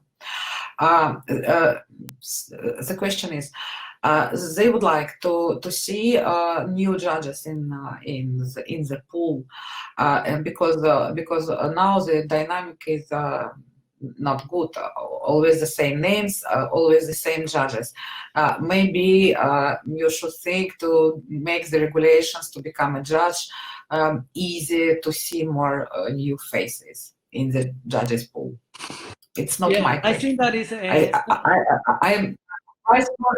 I think that the rules are too easy. I think that the rules are okay in this kind of thing, and you can. I put it at the beginning that we are more than 9,500 judges, so there are a lot of judges, and of course I'm not against new judges. Totally the opposite. I would love to have many judges and many judges trained and educated by the correct way. And of course, with good judges, we have also better dogs and better breeders. But I think it's more, the same faces maybe is more of the organizers. And this because it's not because of the pool, because I think that there are many options and many judges. Maybe, Adrian, maybe we need more communication, because it is really, for example, if you are like me, if you are active moving from country to country and you are showing your own dog, the organizer, I mean, and you can see new judges and invite them to your own show, it can be easy. But sometimes the organizer do not know about new judges. They do not know that that of this country open the license for a new breed judge, and it would be interested to invite. And I think this is a question of more communication. Yes, not only of course, but the right communication, because you always know people, and you are friend or not friend, but people that you respect, so you can ask them to recommend judges or to who could do better showing in breed, specialize in that. So this is very important. Sometimes I see judges or also exhibitors promoting judges by Facebook. Maybe you always see these same names all the time, 10 times a day. So this is like a fresh, like a not correct fresh. Let me translate from the beginning. Он говорит, во-первых, что учитывая, что у нас на данный момент 9500 судей, даже больше, и что новые судьи постоянно прибавляются, ему не кажется, что правила у нас слишком сложные. Но не подумайте, что он противник появления новых судей. Наоборот, он за это, он всегда это поддерживает, и он за то, чтобы появлялись все время постоянно новые имена, новые судьи, обученные только правильным способом. И чем больше хороших судей у нас будет, тем, соответственно, лучше у нас будут собаки, потому что их будут правильно судить и правильно разводить. Это одна сторона вопроса. Другая сторона вопроса, что появляются те же самые имена не потому, что судей нет, а потому что, возможно, организаторы находятся в плену каких-то стереотипов и просто не знают, и не знают способа узнать эти новые имена. Я со своей стороны прокомментировала, что это не всегда просто, потому что если, допустим, человек, организатор, перемещается из страны в страну, сам выставляет своих собак или просто смотрит на выставки, видит каких-то новых судей, может их пригласить, это одна история. А если человек видит все время одних и тех же, он просто не знает, из чего выбрать. Но он говорит, что здесь тоже, да, коммуникация важна, но это должна быть правильная коммуникация, и что, допустим, если есть человек, которого вы уважаете в этом мире, вы можете у него попросить рекомендацию, он вам порекомендует каких-то новых хороших судей. Но если вы, допустим, поддаетесь на какую-то агрессивную рекламу на Фейсбуке, когда там появляется постоянно 10 раз подряд имя одного и того же судьи, ну, это ни о чем. Then the question about Crimea, and if the FCI will accept Crimea or not, but I do not think that you have to answer, because it's absolutely outside your... Я вопрос перевела, но сразу сказала, что отвечать ему на него не надо, потому что он совершенно не может контролировать эту тему, он не может его решить, этот вопрос. If you passed... Саш, закрывайте, пожалуйста, вопросы, мы на них не ответим, а слово никогда, у нас 6:30 уже. If you passed all the stages of education in one FCI country, sorry, now I do not see the questions. Because I asked my partner from Royal Canin to close this section of questions because there are 40 more, and we we cannot answer all of them. And now I have to find what. So if you pass the education in one country, and after that you moved to another country, and the conditions to become a judge in that new country are different from your first country, how could you continue your education and pass the exams? Do you have to start from the beginning, or you can finish the education in the country of the origin, or which is your recommendation to how to act in this? You always have to situation? follow the rules of the country where you are studying. If you, for example, if you are already judge of one breed, this new country should must accept you as a judge of this breed. But if you want to keep going on, for example, for a group, you should follow the national rules there in this new country. Всегда нужно следовать правилам той страны, в которой вы сейчас находитесь, или из которой вы приехали. То есть общего здесь ответа нет. Просто нужно изучить ситуацию и следовать этим правилам. Another question about Crimea, but this is a concrete question, only it is to you. For the person was a Ukrainian judge in KSU judge, but after that, and she is the FCI judge from 12 years. And after Crimea became Russian territory, she moved to Russia and got Russian citizenship. So she lost her license in Ukraine, and we cannot give, and Russia cannot give her the license while she is a Crimean. She has a residence in Crimea. And which would be your recommendation? What has she do to start her license again, to move to the other part of Russia and to get Russian license, or to apply to the FCI and to become the FCI office judge? Because she well, this is different situation because it's a political situation, but I think that first of all, yes. If you Ukrainian, she was, or this judge was at the for 20 years at the Ukrainian Kennel Club judge. Oh. So I think that if RKF asks to transfer the license and Ukraine is okay, he can do it directly. If not, I should think that they are going to do something more legal, maybe more like the new legislation, because Crimea is now in Russia, so I don't know very well how to follow. It is maybe if couldn't get an agreement between RKF and Ukraine, maybe you can ask FCI office, and maybe they can consult these new regulations or lawyers now, because it's more for legal situation. This. Он считает, что эта ситуация так оно и есть, что эта ситуация намного более в юридической, правовой плоскости лежит.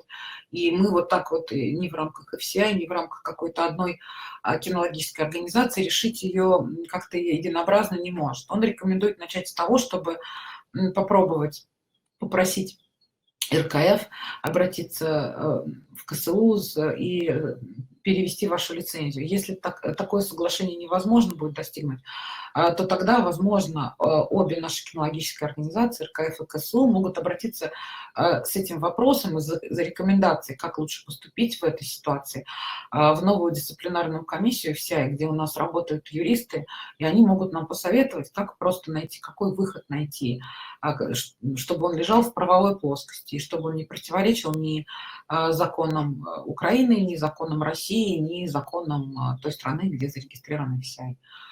Так я думаю.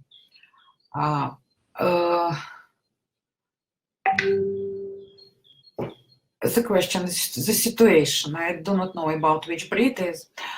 In the country of the origin of the breed, there are two varieties in the breed, and smooth and long-haired varieties are shown in different rings. And in one of European countries, both varieties are shown in one ring.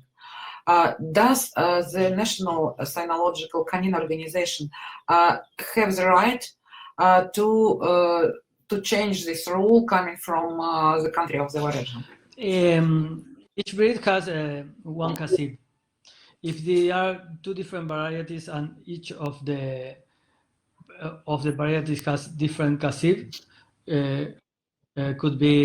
should be judged separate, and you have two best of breed in the group. If this breed has only one casib for the two varieties, it is up to the organization to give it to judge separately or not, but to the best in group should go, when there is a casib show, should go only one representative. Значит, смотрите, мы на данный момент не имеем достаточной информации для того, чтобы однозначно ответить на ваш вопрос.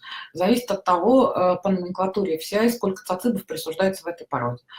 Если в этой вашей породе присуждается 4 цациба, да, то есть кобель-сука в двух разных разновидностях, то любая страна обязана судить их в разных рингах. И обе собаки, да, соответственно, выбрать лучшего представителя, оба лучших представителя должны пойти в группу. Если по номенклатуре FCI в этой собаке, в этой породе присуждается один комплект цаципов, то это уже на усмотрение кинологической организации, они могут судить как угодно, но в конечном итоге все равно только одна собака может выйти в группу. What? The question from many listeners, one and the same. Which penalties, which way of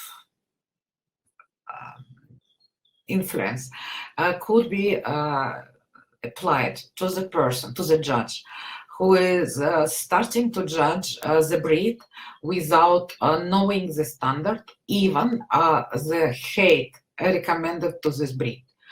How the exhibitors has to behave when he meets such a absence of knowledge in the judge?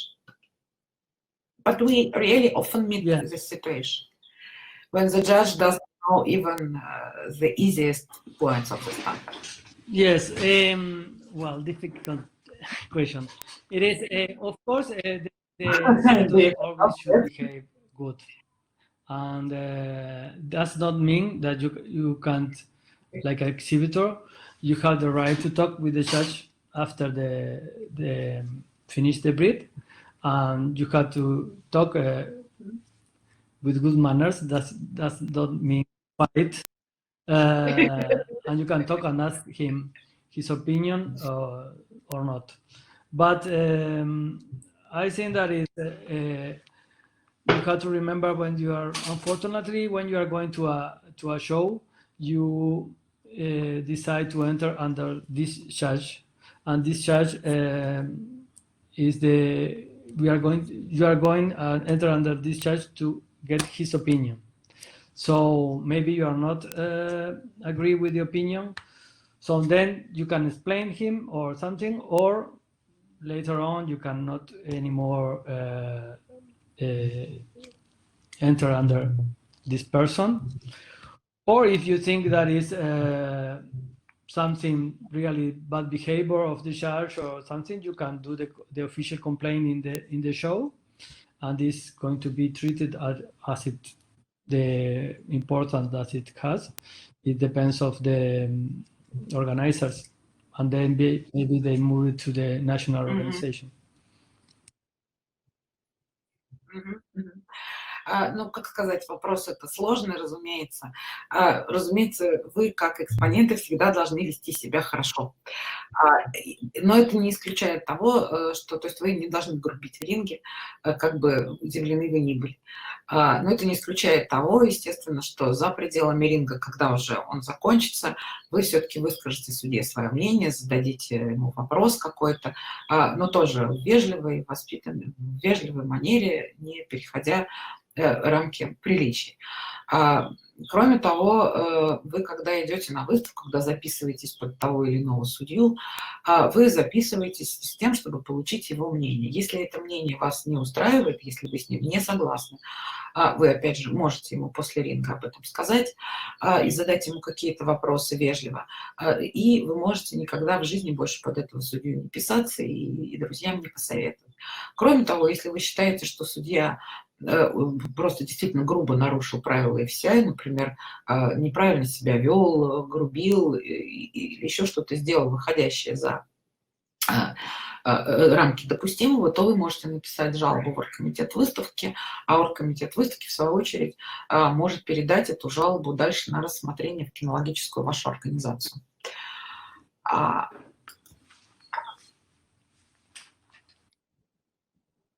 Again, why the judges have no right to show someone else's dogs as handlers, but in the same time they are allowed to show their own dogs, dogs by their breeding and dogs who belong to the members of their family. Yeah, I think that I answered it before, because this is our regulations. The regulations, it is that judge only could show their own dogs or bred or by their property, but not show not dogs from other people. This is, for example, in many countries there are professional handlers that these are their work, and is sometimes they start to be judges. All the dogs of their clients start to be co-owner by this handler. So this is also not good. It is not good to be cheat about that things. I think that it's better and more transparent for the people that only show your own dogs. Значит, вообще он говорит вот о чем, что да, такое правило, что можно выставлять собак, которые находятся в совладении, которые вашего разведения и так далее, но мы часто сталкиваемся с ситуациями, когда, допустим, хендлер какой-то успешный становится судьей, и все собаки, которых он выставлял, которые принадлежали его клиентам, мгновенно оказываются у него в совладении. И вот он бы считал, что в положении лучше оставить право выставлять только своих собственных собак, и вот уже вот эти лазейки убрать, чтобы всю эту ситуацию сделать более прозрачной и более честной.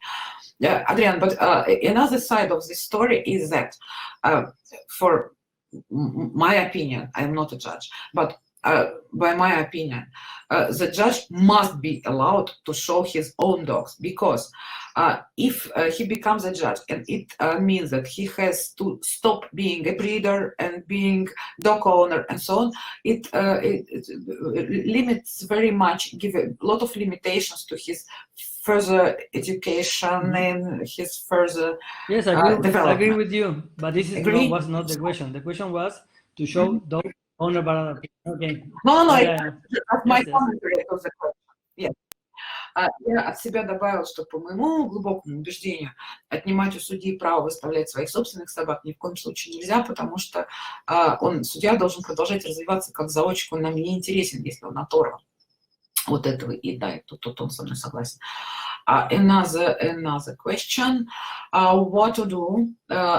It has been asked twice from in different words, but twice. What to do with the breeds which were previously were dogged or cropped, and now no, and now these tails, for example, in the breeds which were always dogged, cropped. they cannot become in 1 second become straight, and nobody controlled it through the years or 100 years of breeding. And does the judge have to be strict to the tail problems or not, or has to wait for some time?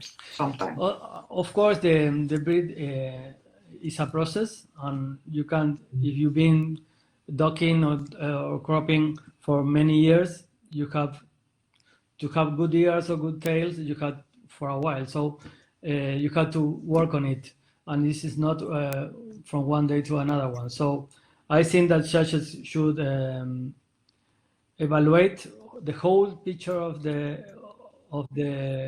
dog, and of course, if a breed that just start to be, for example, natural ears, you have to be to take in consideration of the importance of the whole balance, and maybe sometimes not forbid, but be more light in penalty when you just this. But for example, some other breeds that are being, when you start, like for example, Rottweilers, that the Rottweilers being natural tails by several years, you can find now very good tails. So it is a working together with the judges and the breeders. I think the breeds should start selections for good ears and good tails, but also the judges could forgive in some times because of the quality of the whole dog, but also could put it in the critique that the tail should be better or something, just to put it that is you saw it. Ну, он говорит о том, что, конечно, нужно принимать во внимание историю породы, и что если порода в течение многих лет купировалась, то нужно более снисходительно относиться к тем проблемам, которые возникают там с хвостами или с ушами, но при этом нужно уже начинать селекцию, помогать начинать селекцию в пользу правильных ушей и хвостов в этой породе. То есть все-таки выбирать то, что правильно, но не слишком строго наказывать за ошибки. Another question, but just a commentary. When Tamas Yakelin, one of the biggest show, was judging Group 10 and found the dog of his own breeding, he let this dog out and said that he will not judge it. This is a good example of ethics.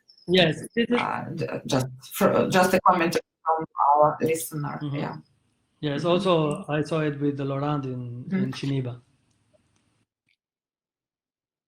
Ага, и то же самое, он говорит, он видел, как сделал Лоран Пишар в Женеве, когда он отправил собаку своего разведения из Беста. Thank you very much for the webinar, and about the presentation of the breeds. Who? A good question. Good question from a Newfoundland person, from the president of our Newfoundland club. Who is allowed to make and to send the presentation to the FCI if the country of the origin is not FCI? This is a good question.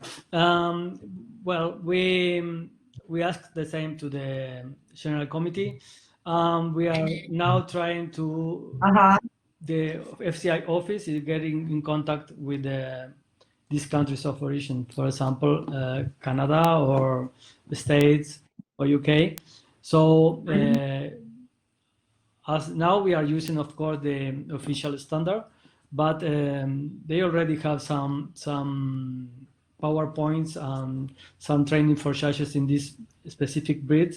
So we are getting the permission to upload it at the FCI website. So we take from the country of the origin, even if it is not an FCI country.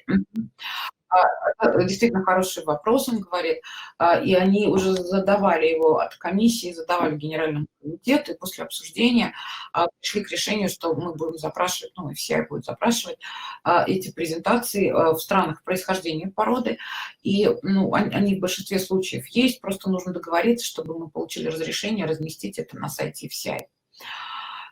If the country where you live has no any educational program for the judges, what to do? I think to report to FCI. Of course, they should have, because I think that every country should, unless it is a new country that is new in FCI, that of course should have some time, some years to develop the technology there.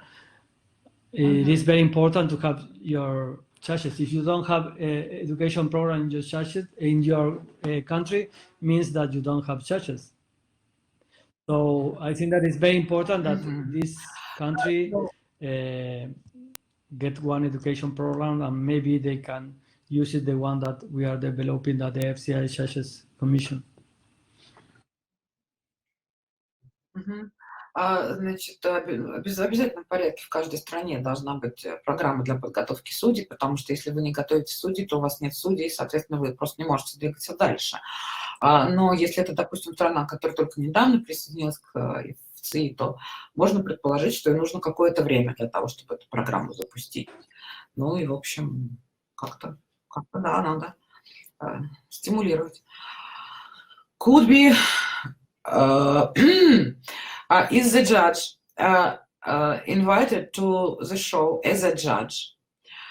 In the same show, present his dog as a handler under the judgment of another judge. It's not allowed this in the same day of the show. It's not allowed. And next day is the same show? The next day is the same show. I think that is... You never do something like that. I think that shouldn't be allowed, because all the judges are all together in the same, sharing the dinner, sharing the lunch, sharing the place of the judges, and the VIP room, everything. So one day you are with all of them, and the following day you are showing under the other one. So I'm not sure it's allowed or not in the rules, but ethical, I think that is not good. Allowed. But do you mean you personally cannot show your dog second day, for example, or your dog cannot be shown? If, for example, it is with a handler. If you are not judging the breed and you are not in contact, I think that the regulations allow you to show it, like in this kind of world shows, on these big shows, when they are running in different days. But the day of your judging, I'm sure not. Personally, I'm not even enter any dogs in.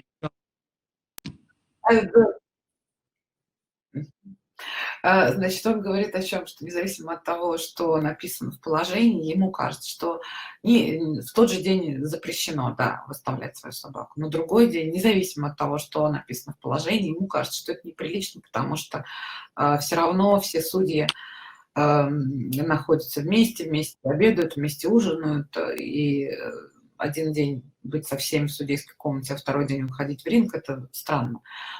Что касается его лично, я говорю, а если с хендлером? Он говорит, что касается его лично, это не запрещено, но он никогда в жизни не записывает собак туда, где там будет за день или за 3 дня до той выставки, на которой эти собаки должны пойти. Remember that it's not an obligation to accept the invitation. So if you want to show the dogs in some specific show, so you have to accept to judge in this show. Yeah.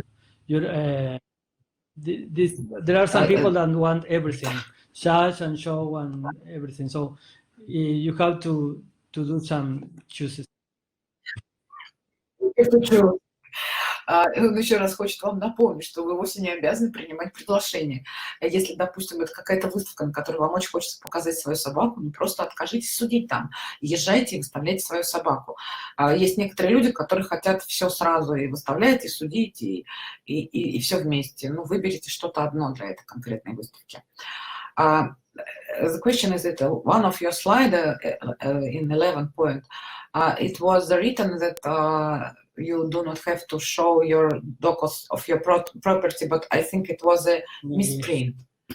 In we will check the slide.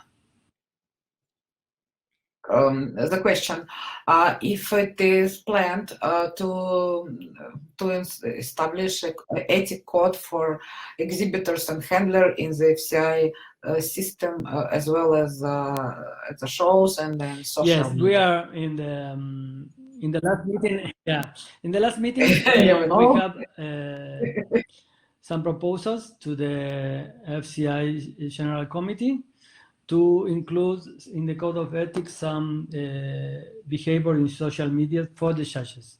And in the joint meeting that with the shows judges on the Sunday was a proposal from RKF to start with thinking or working on a code of ethics for exhibitors at the shows, and we name a working group for that purpose. So this is going to be treated in our next meeting. Он говорит о том, что, да, кодекс этики для судей у них уже создан, над ним работают уже давно, и на последнем заседании нашей объединенной комиссии выставочной и судейской было предложение от РКФ начать все-таки работать над кодексом этики и для экспонентов. Это предложение было принято, была создана рабочая группа, и результаты работы будем обсуждать в следующий раз, на следующем заседании. Значит, вопрос о двойных цацибах мы уже ответили. Если судья судит 2 раза, where could you find the information which the judges share for education of the others? I think it's a sarcastic question. The commentary is from one of our all-round judges. He says, if my colleagues will not criticize me as a judge, I will never know that I was not right and will go on doing mistakes. How otherwise can I know about my faults and about my mistakes? He wants to criticizing means say something wrong about the judge openly in public. But that doesn't mean that if I have some friends, like the question you ask, of course I want the opinion, but that does not mean criticize. Maybe I can ask some others, what do you think how I did it in that breed? Because I know we are, this is what I said before, we are always learning, and we learn from the breeds and we learn with the judges, of course with the colleagues. So when you are judging, some of us are more strong or more knowledge in some breeds and not much in others. So we want to learn more. So it's very common for the judges, between judges, to talk about what you did or not did, or what you have to improve or not in that breed. It's very common. So I agree with that, and I'm happy to that. But this is different than criticize. Maybe I'm not going to say someone, you are a disaster in judging dachshunds. I'm going to say, maybe you can improve that, you have to do that, or whatever. Also, people could ask me, but this is my friend. Another thing is when you criticize on Facebook or openly or on the side of the ring, you are sitting watching your colleagues side, and you open say, oh, this is a disaster. This is, I think, that is not good. Not good for the judge and good for the sport.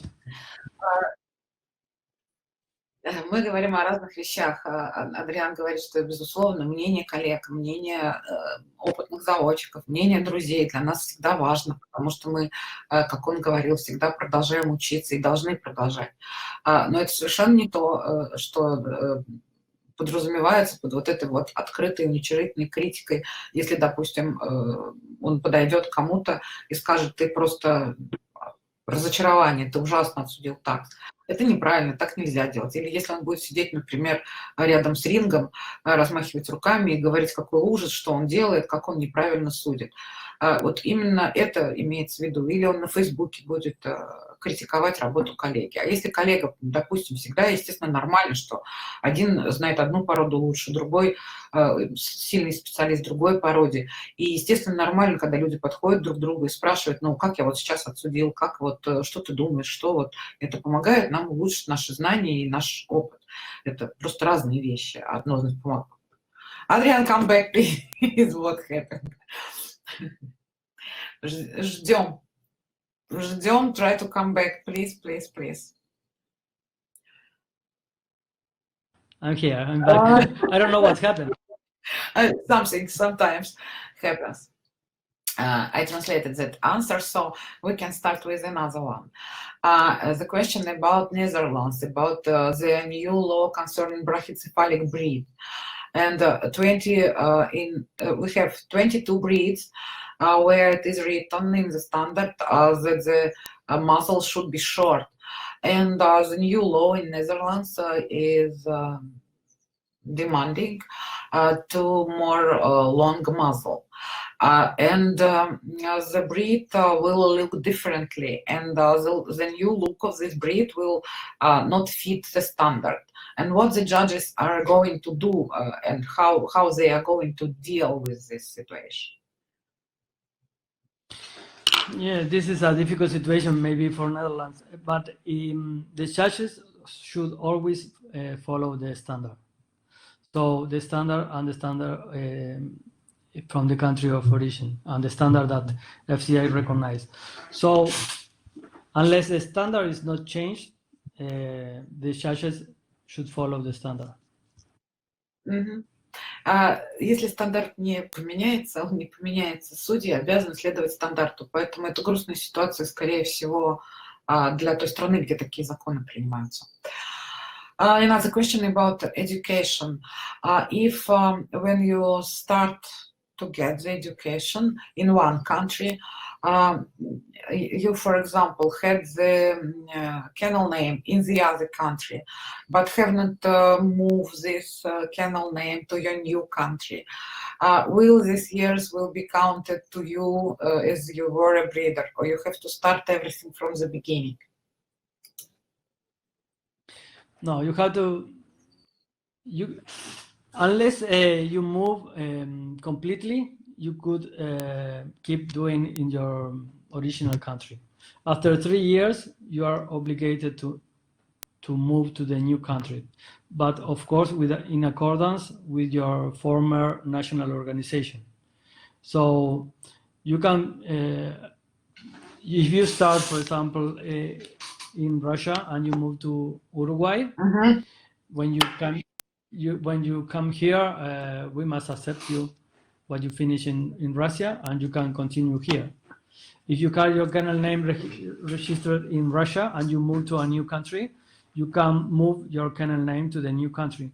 So this is not much problem. Вам не будет никаких проблем, когда переезжаете, вы должны перевести свою приставку. Тем более, что через 3 года просто нельзя продолжать пользоваться приставкой, которая открыта у вас в другой стране, где вы не живете.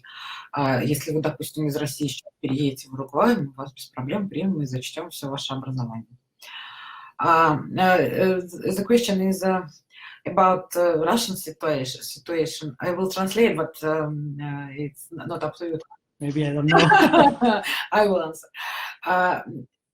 Is a judge allowed to give the critic to the secretary in when he is judging in Russian, in his own language, if he knows Russian fluently? The answer is that we have 4 FCI languages, and any judge has the right to use only one of these 4 languages. It doesn't matter which language he knows or doesn't know. He can easily refuse to use any language by the FCI one, right?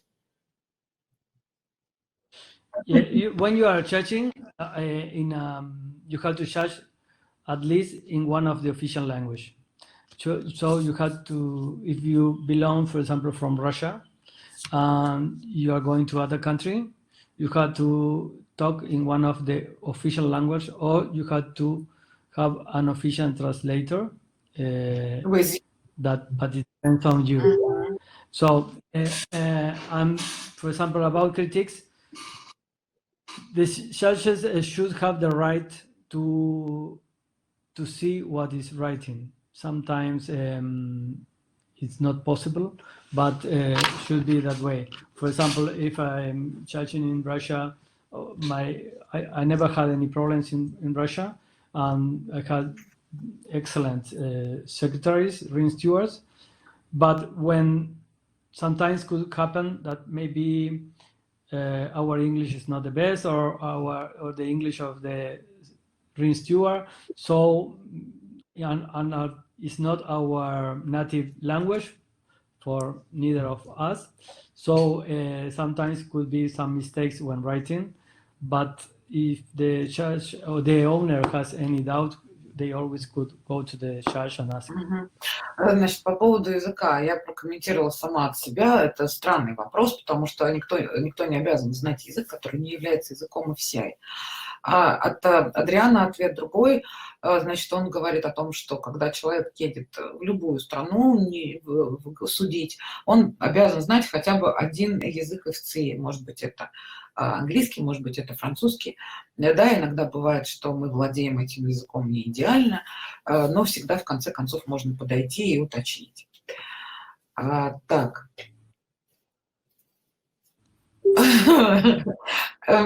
The question, another collective question.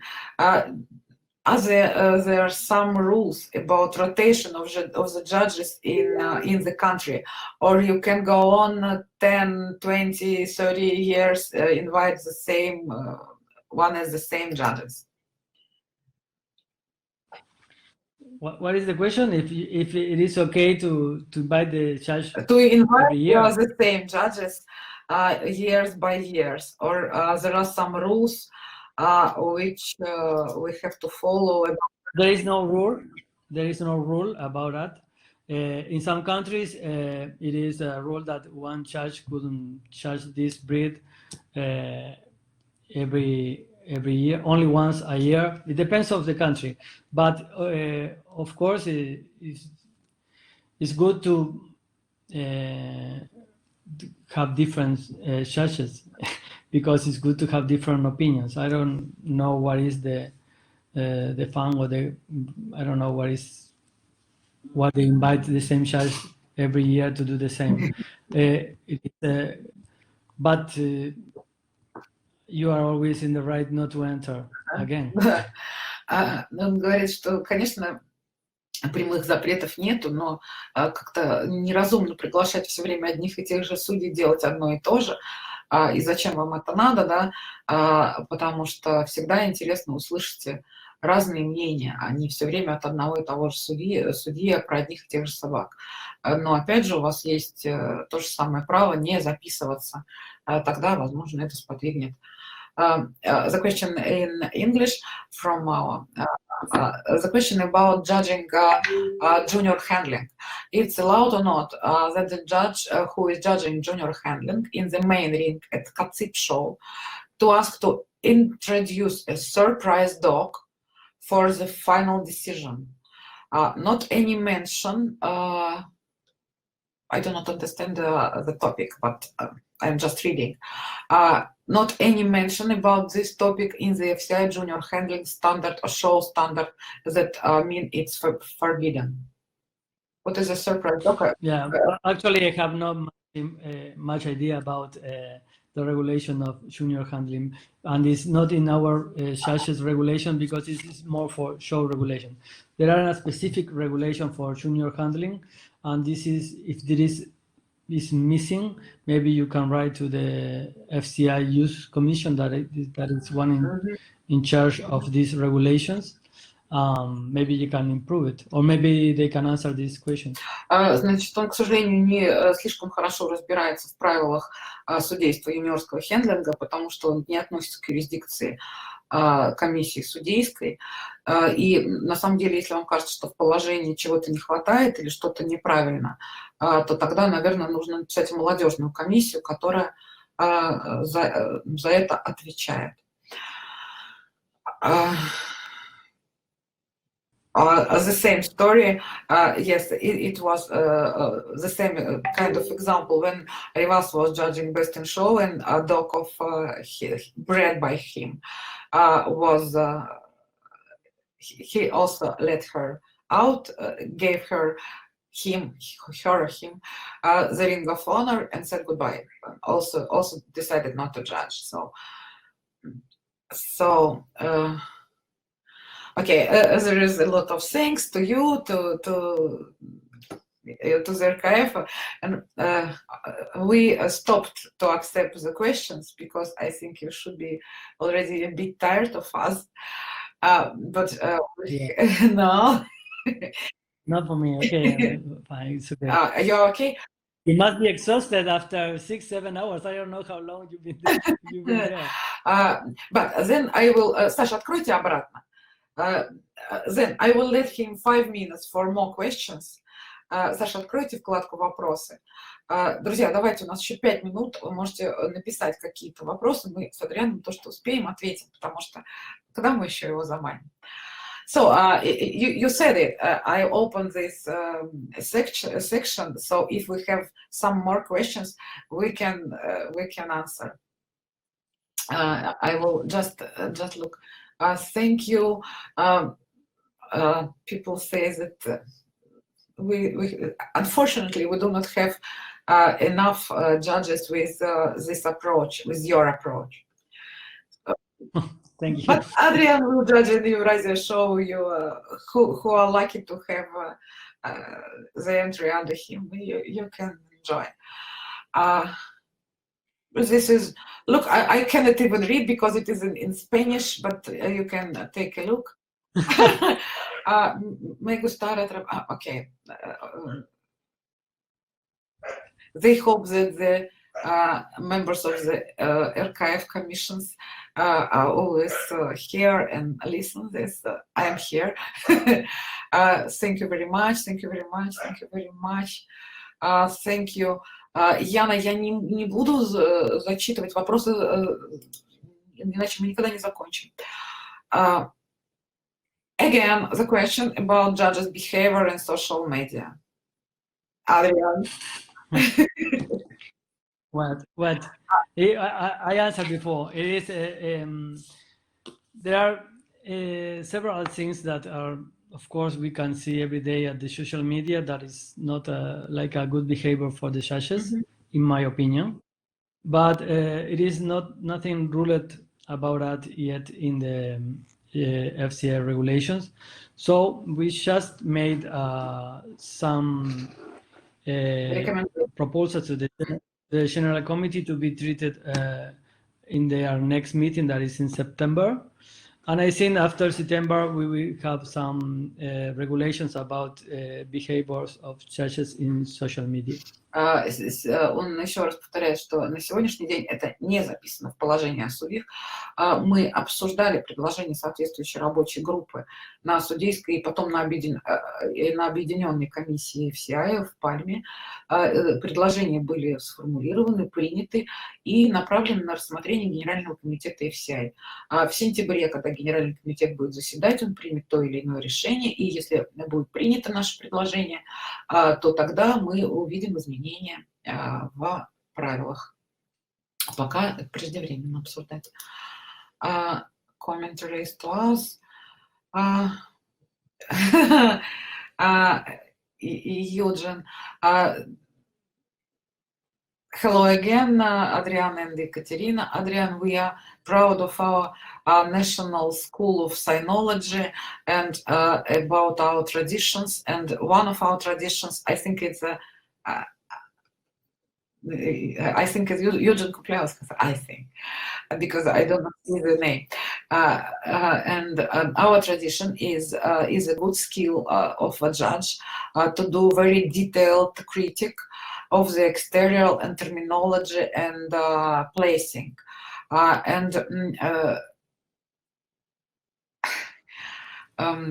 do you think? Are there some countries using Russian school of judgment? Some other countries. I think that yes, you should be very proud. In Russia, you have many top breeders of the world are from Russia, and this is, you can see it at the World shows and section shows, and all over the world. In all sections of the FCI, you have Russian dogs winning in the top rankings. So this is not in vain. This is, of course, is coming for something, and of course, it's because you love dogs and you have to improve. I saw in some breeds that maybe 15 years ago when I went was very bad quality, and now in few years you have the top quality of the world. So this is because you take very serious your work, and also the education programs for the breeders and for the judges are very good. So if you are not good in education or not good in this, it is impossible to get these achievements. So congratulations. And of course, there are some countries that had also good training. Он говорит о том, что мы здесь в России можем гордиться достижениями наших заводчиков и нашей кинологии в целом. Достаточно посмотреть на подиумы всех крупнейших выставках, на количество победителей чемпионатов мира и секций, которые рождены или живут в России, для того, чтобы понять, что у нас очень талантливые заводчики и что у нас работа поставлена на высочайшем уровне. В том числе это и означает, что такую работу невозможно было бы проделать, если бы у нас не была хорошая школа подготовки как заводчиков, так и судей. Поэтому он может только поздравить нас с этими успехами и говорить, что в некоторых других странах тоже хорошее судейское образование. Но у нас это просто видно по достижениям. И есть породы, в которых буквально там 5 лет назад, 15 лет назад он приезжал и видел, что они у нас на очень слабом уровне, и буквально там через несколько лет мы уже поднимались на вершину, наши заводчики. Это говорит о том, что у нас здесь, в общем-то, есть чем гордиться действительно. Adrian, I would like to ask, what can we do when we get invited to judge a show, block the date, refuse other show organizers, and when the schedule are out, our names is not there? Well, this is you should ask always for a contract. It is a sample of a contract at the FCI website. When you got the invitation, you should have the formal invitation from the club, and this is you can use it then if something happened. But unless you don't have an official invitation, because sometimes the people says, "Oh, I'm going to invite you to judge somewhere, where," and then keep the day, and then it's not really okay. So you have to be sure to have a contract or an official invitation. If you have it, you can have the complaint and you can ask for any compensation if you could. Вопрос был сразу на английском, поэтому сначала переведу вопрос, потом ответ.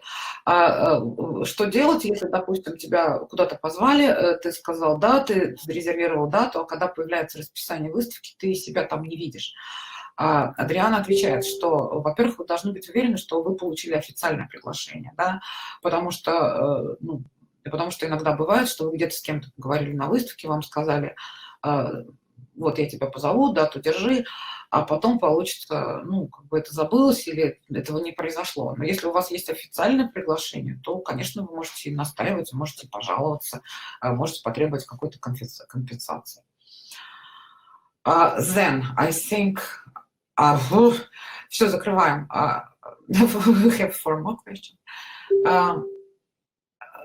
Then, about the question from this Newfoundland club. But if we have different standards in, for example, yes. I know what I don't know what I could imagine what is the question, because when I was answering, I realized that this is one of the exceptions. It is the qualification in the colors different than the country of origin. So this is, of course, we should follow the FCI standard, and maybe in the case of Newfoundland, I will find out, maybe, I don't know, we can do some different, or we can use the country of origin education, but with this exception of the colors. If this was the question, I think so. Да, но он понимает, о чем вопрос. Это вопрос о Ньюфаундленд об окрасах. Ну, разумеется, здесь, конечно, это будет корректироваться, потому что у нас разные там насчет окрасов со страной происхождения. У нас разница большая в стандартах. Мы об этом... We had a presentation about that right yesterday about Newfoundland with Joao, and talked a lot about colors. Yes, I missed it. I was sorry. I was working at this time, but I will. Я говорю, да, мы как раз об окрасах Ньюфаундленда вчера говорили. У нас была презентация от Жоао. Он говорит, да, я знаю, я очень жалела, мне просто надо было работать, и мне пришлось ее пропустить. The question is in English immediately. What could be the current situation of FCI for the hard judges judging in non-FCI club shows? Would they continue judging German Shepherds and give titles? Would they continue the FCI judge titles? First, I will translate the question to our audience. Тут эта тема судей в УСФАУ, которые принимают предложение судить в клубах, не принадлежащих к FCI. Он спрашивает, что с этими судьями будет, будут ли они продолжать судить немецких овчарок и раздавать титулы, и будут ли они продолжать судить и раздавать титулы FCI. So the question was, when you are invited to a not recognized club, or what? No, the question was, I suppose the question was about USFAO judges who are judging not only in the countries, not only in the clubs recognized by the FCI. And will there be any penalizing towards the judges, or what? What will happen? It depends on the national organization, but I think that it should be penalized. For example, I'm not allowed to judge in a dissident clubs of RKF. If I'm going to Russia to judge in a club that is not recognized by RKF should do the complaint to our country, and my country should suspend me, or at least give me some sanction. Это вообще зависит, конечно, от страны. Но он считает, что судьи такие должны быть наказаны, которые принимают предложение судить в клубах, не принадлежащих организациям, членам FCI. Если вот, допустим, он поедет в Россию судить в каком-нибудь клубе, который не признан, не является членом РКФ, РКФ тут же должна написать на него жалобу в Уругвай, и уругвайский киноклуб тут же его должен дисквалифицировать. And then the question is there, do you have an idea somewhere in the future to create a situation that all the critics from dog shows will be available in electronic form for everybody? if I think that online dog shows will be officially something like that? No, no, no, no. Is No, the critic from real normal shows are available to let them be available for everybody after the show. For example, the critics. Yes, Okay. yes. Well, this is different in every country. In some countries, they are published. The critics are published for everything, for everybody, and others only for the owners. And in some others, there are no critics. I think that is up to the national country, and it's the right to the exhibitors. Should be for me, it should be to the exhibitors to allow to be published or not. So maybe should be put in the when you do the registration for the shows. Maybe you can ask, I allowed to the critiques to be published or not allowed. So because now, especially in Europe with this data protection, it is everything rethinking. I don't know. Сейчас в Европе в связи с введением закона вот этого персональных данных, это вообще все очень сложно. Но ситуация разная в разных странах, где-то так делают, где-то не делают. Он лично думает, что если и делать это, то, наверное, нужно в регистрационном листе, когда человек регистрирует свою собаку на выставку, сразу предусмотреть согласие владельца на то, что его описание будет опубликовано, потому что, ну, иначе-то такие вещи странные могут происходить. Then I think that we sorry. I'm here. Hello, Hello, I am back. Yes, because I couldn't see you. I think that we have Adrian. I'm here.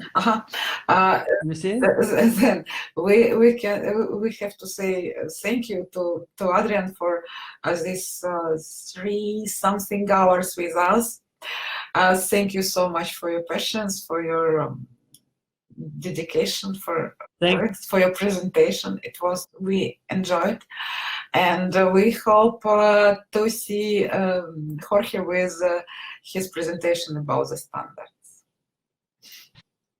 Thank you very much, and congratulations with this webinar archive that you are doing a great show for all the sinology, not only in Russia.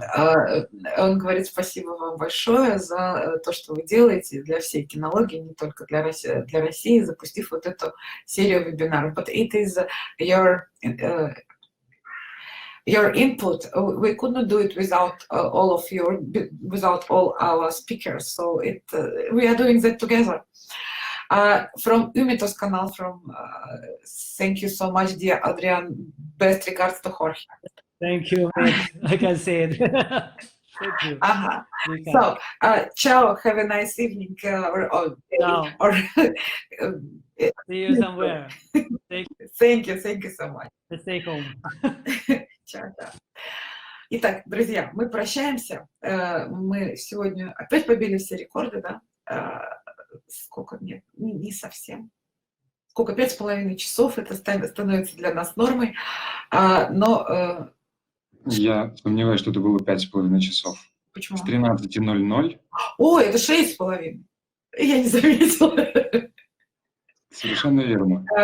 Хорошо. Мария, tomorrow at 2 your Moscow time, 2 Moscow time. Tomorrow at normal time. Я не герой, я crazy. Да, в общем, ну что, я довольна, мы хорошо провели день, по-моему, да. Я тем, кто с нами выдержал, сейчас я посмотрю, сколько вас тут осталось, тем, кто с нами выдержал вот эти 6,5 часов, я дам подсказочку насчет понедельников. В понедельник у нас Евгений Львович Иерусалимский начинает свою серию, которую вот он говорил, что это будет 3 семинара. Но мы в конечном итоге решили, что их будет 10, а это уже означает, что далеко за пределы нашего вот этого вот карантинного времени по судейству 10 групп FCI. И в понедельник у нас будет первая группа, поэтому вы готовьтесь. Вот. А завтра нас ждет, у нас будет Петру Мунтян с национальной своей породы, и у нас будет Франческа Кокетти с Чивава. Так что, ну что, прощаемся, отпускаем меня. Дальнему Востоку доброй ночи. У людей по Кто не спал с нами, да? Да, всем, кто не спал. Ну все, до свидания. Все, пока-пока. До свидания, всем пока, до новых встреч.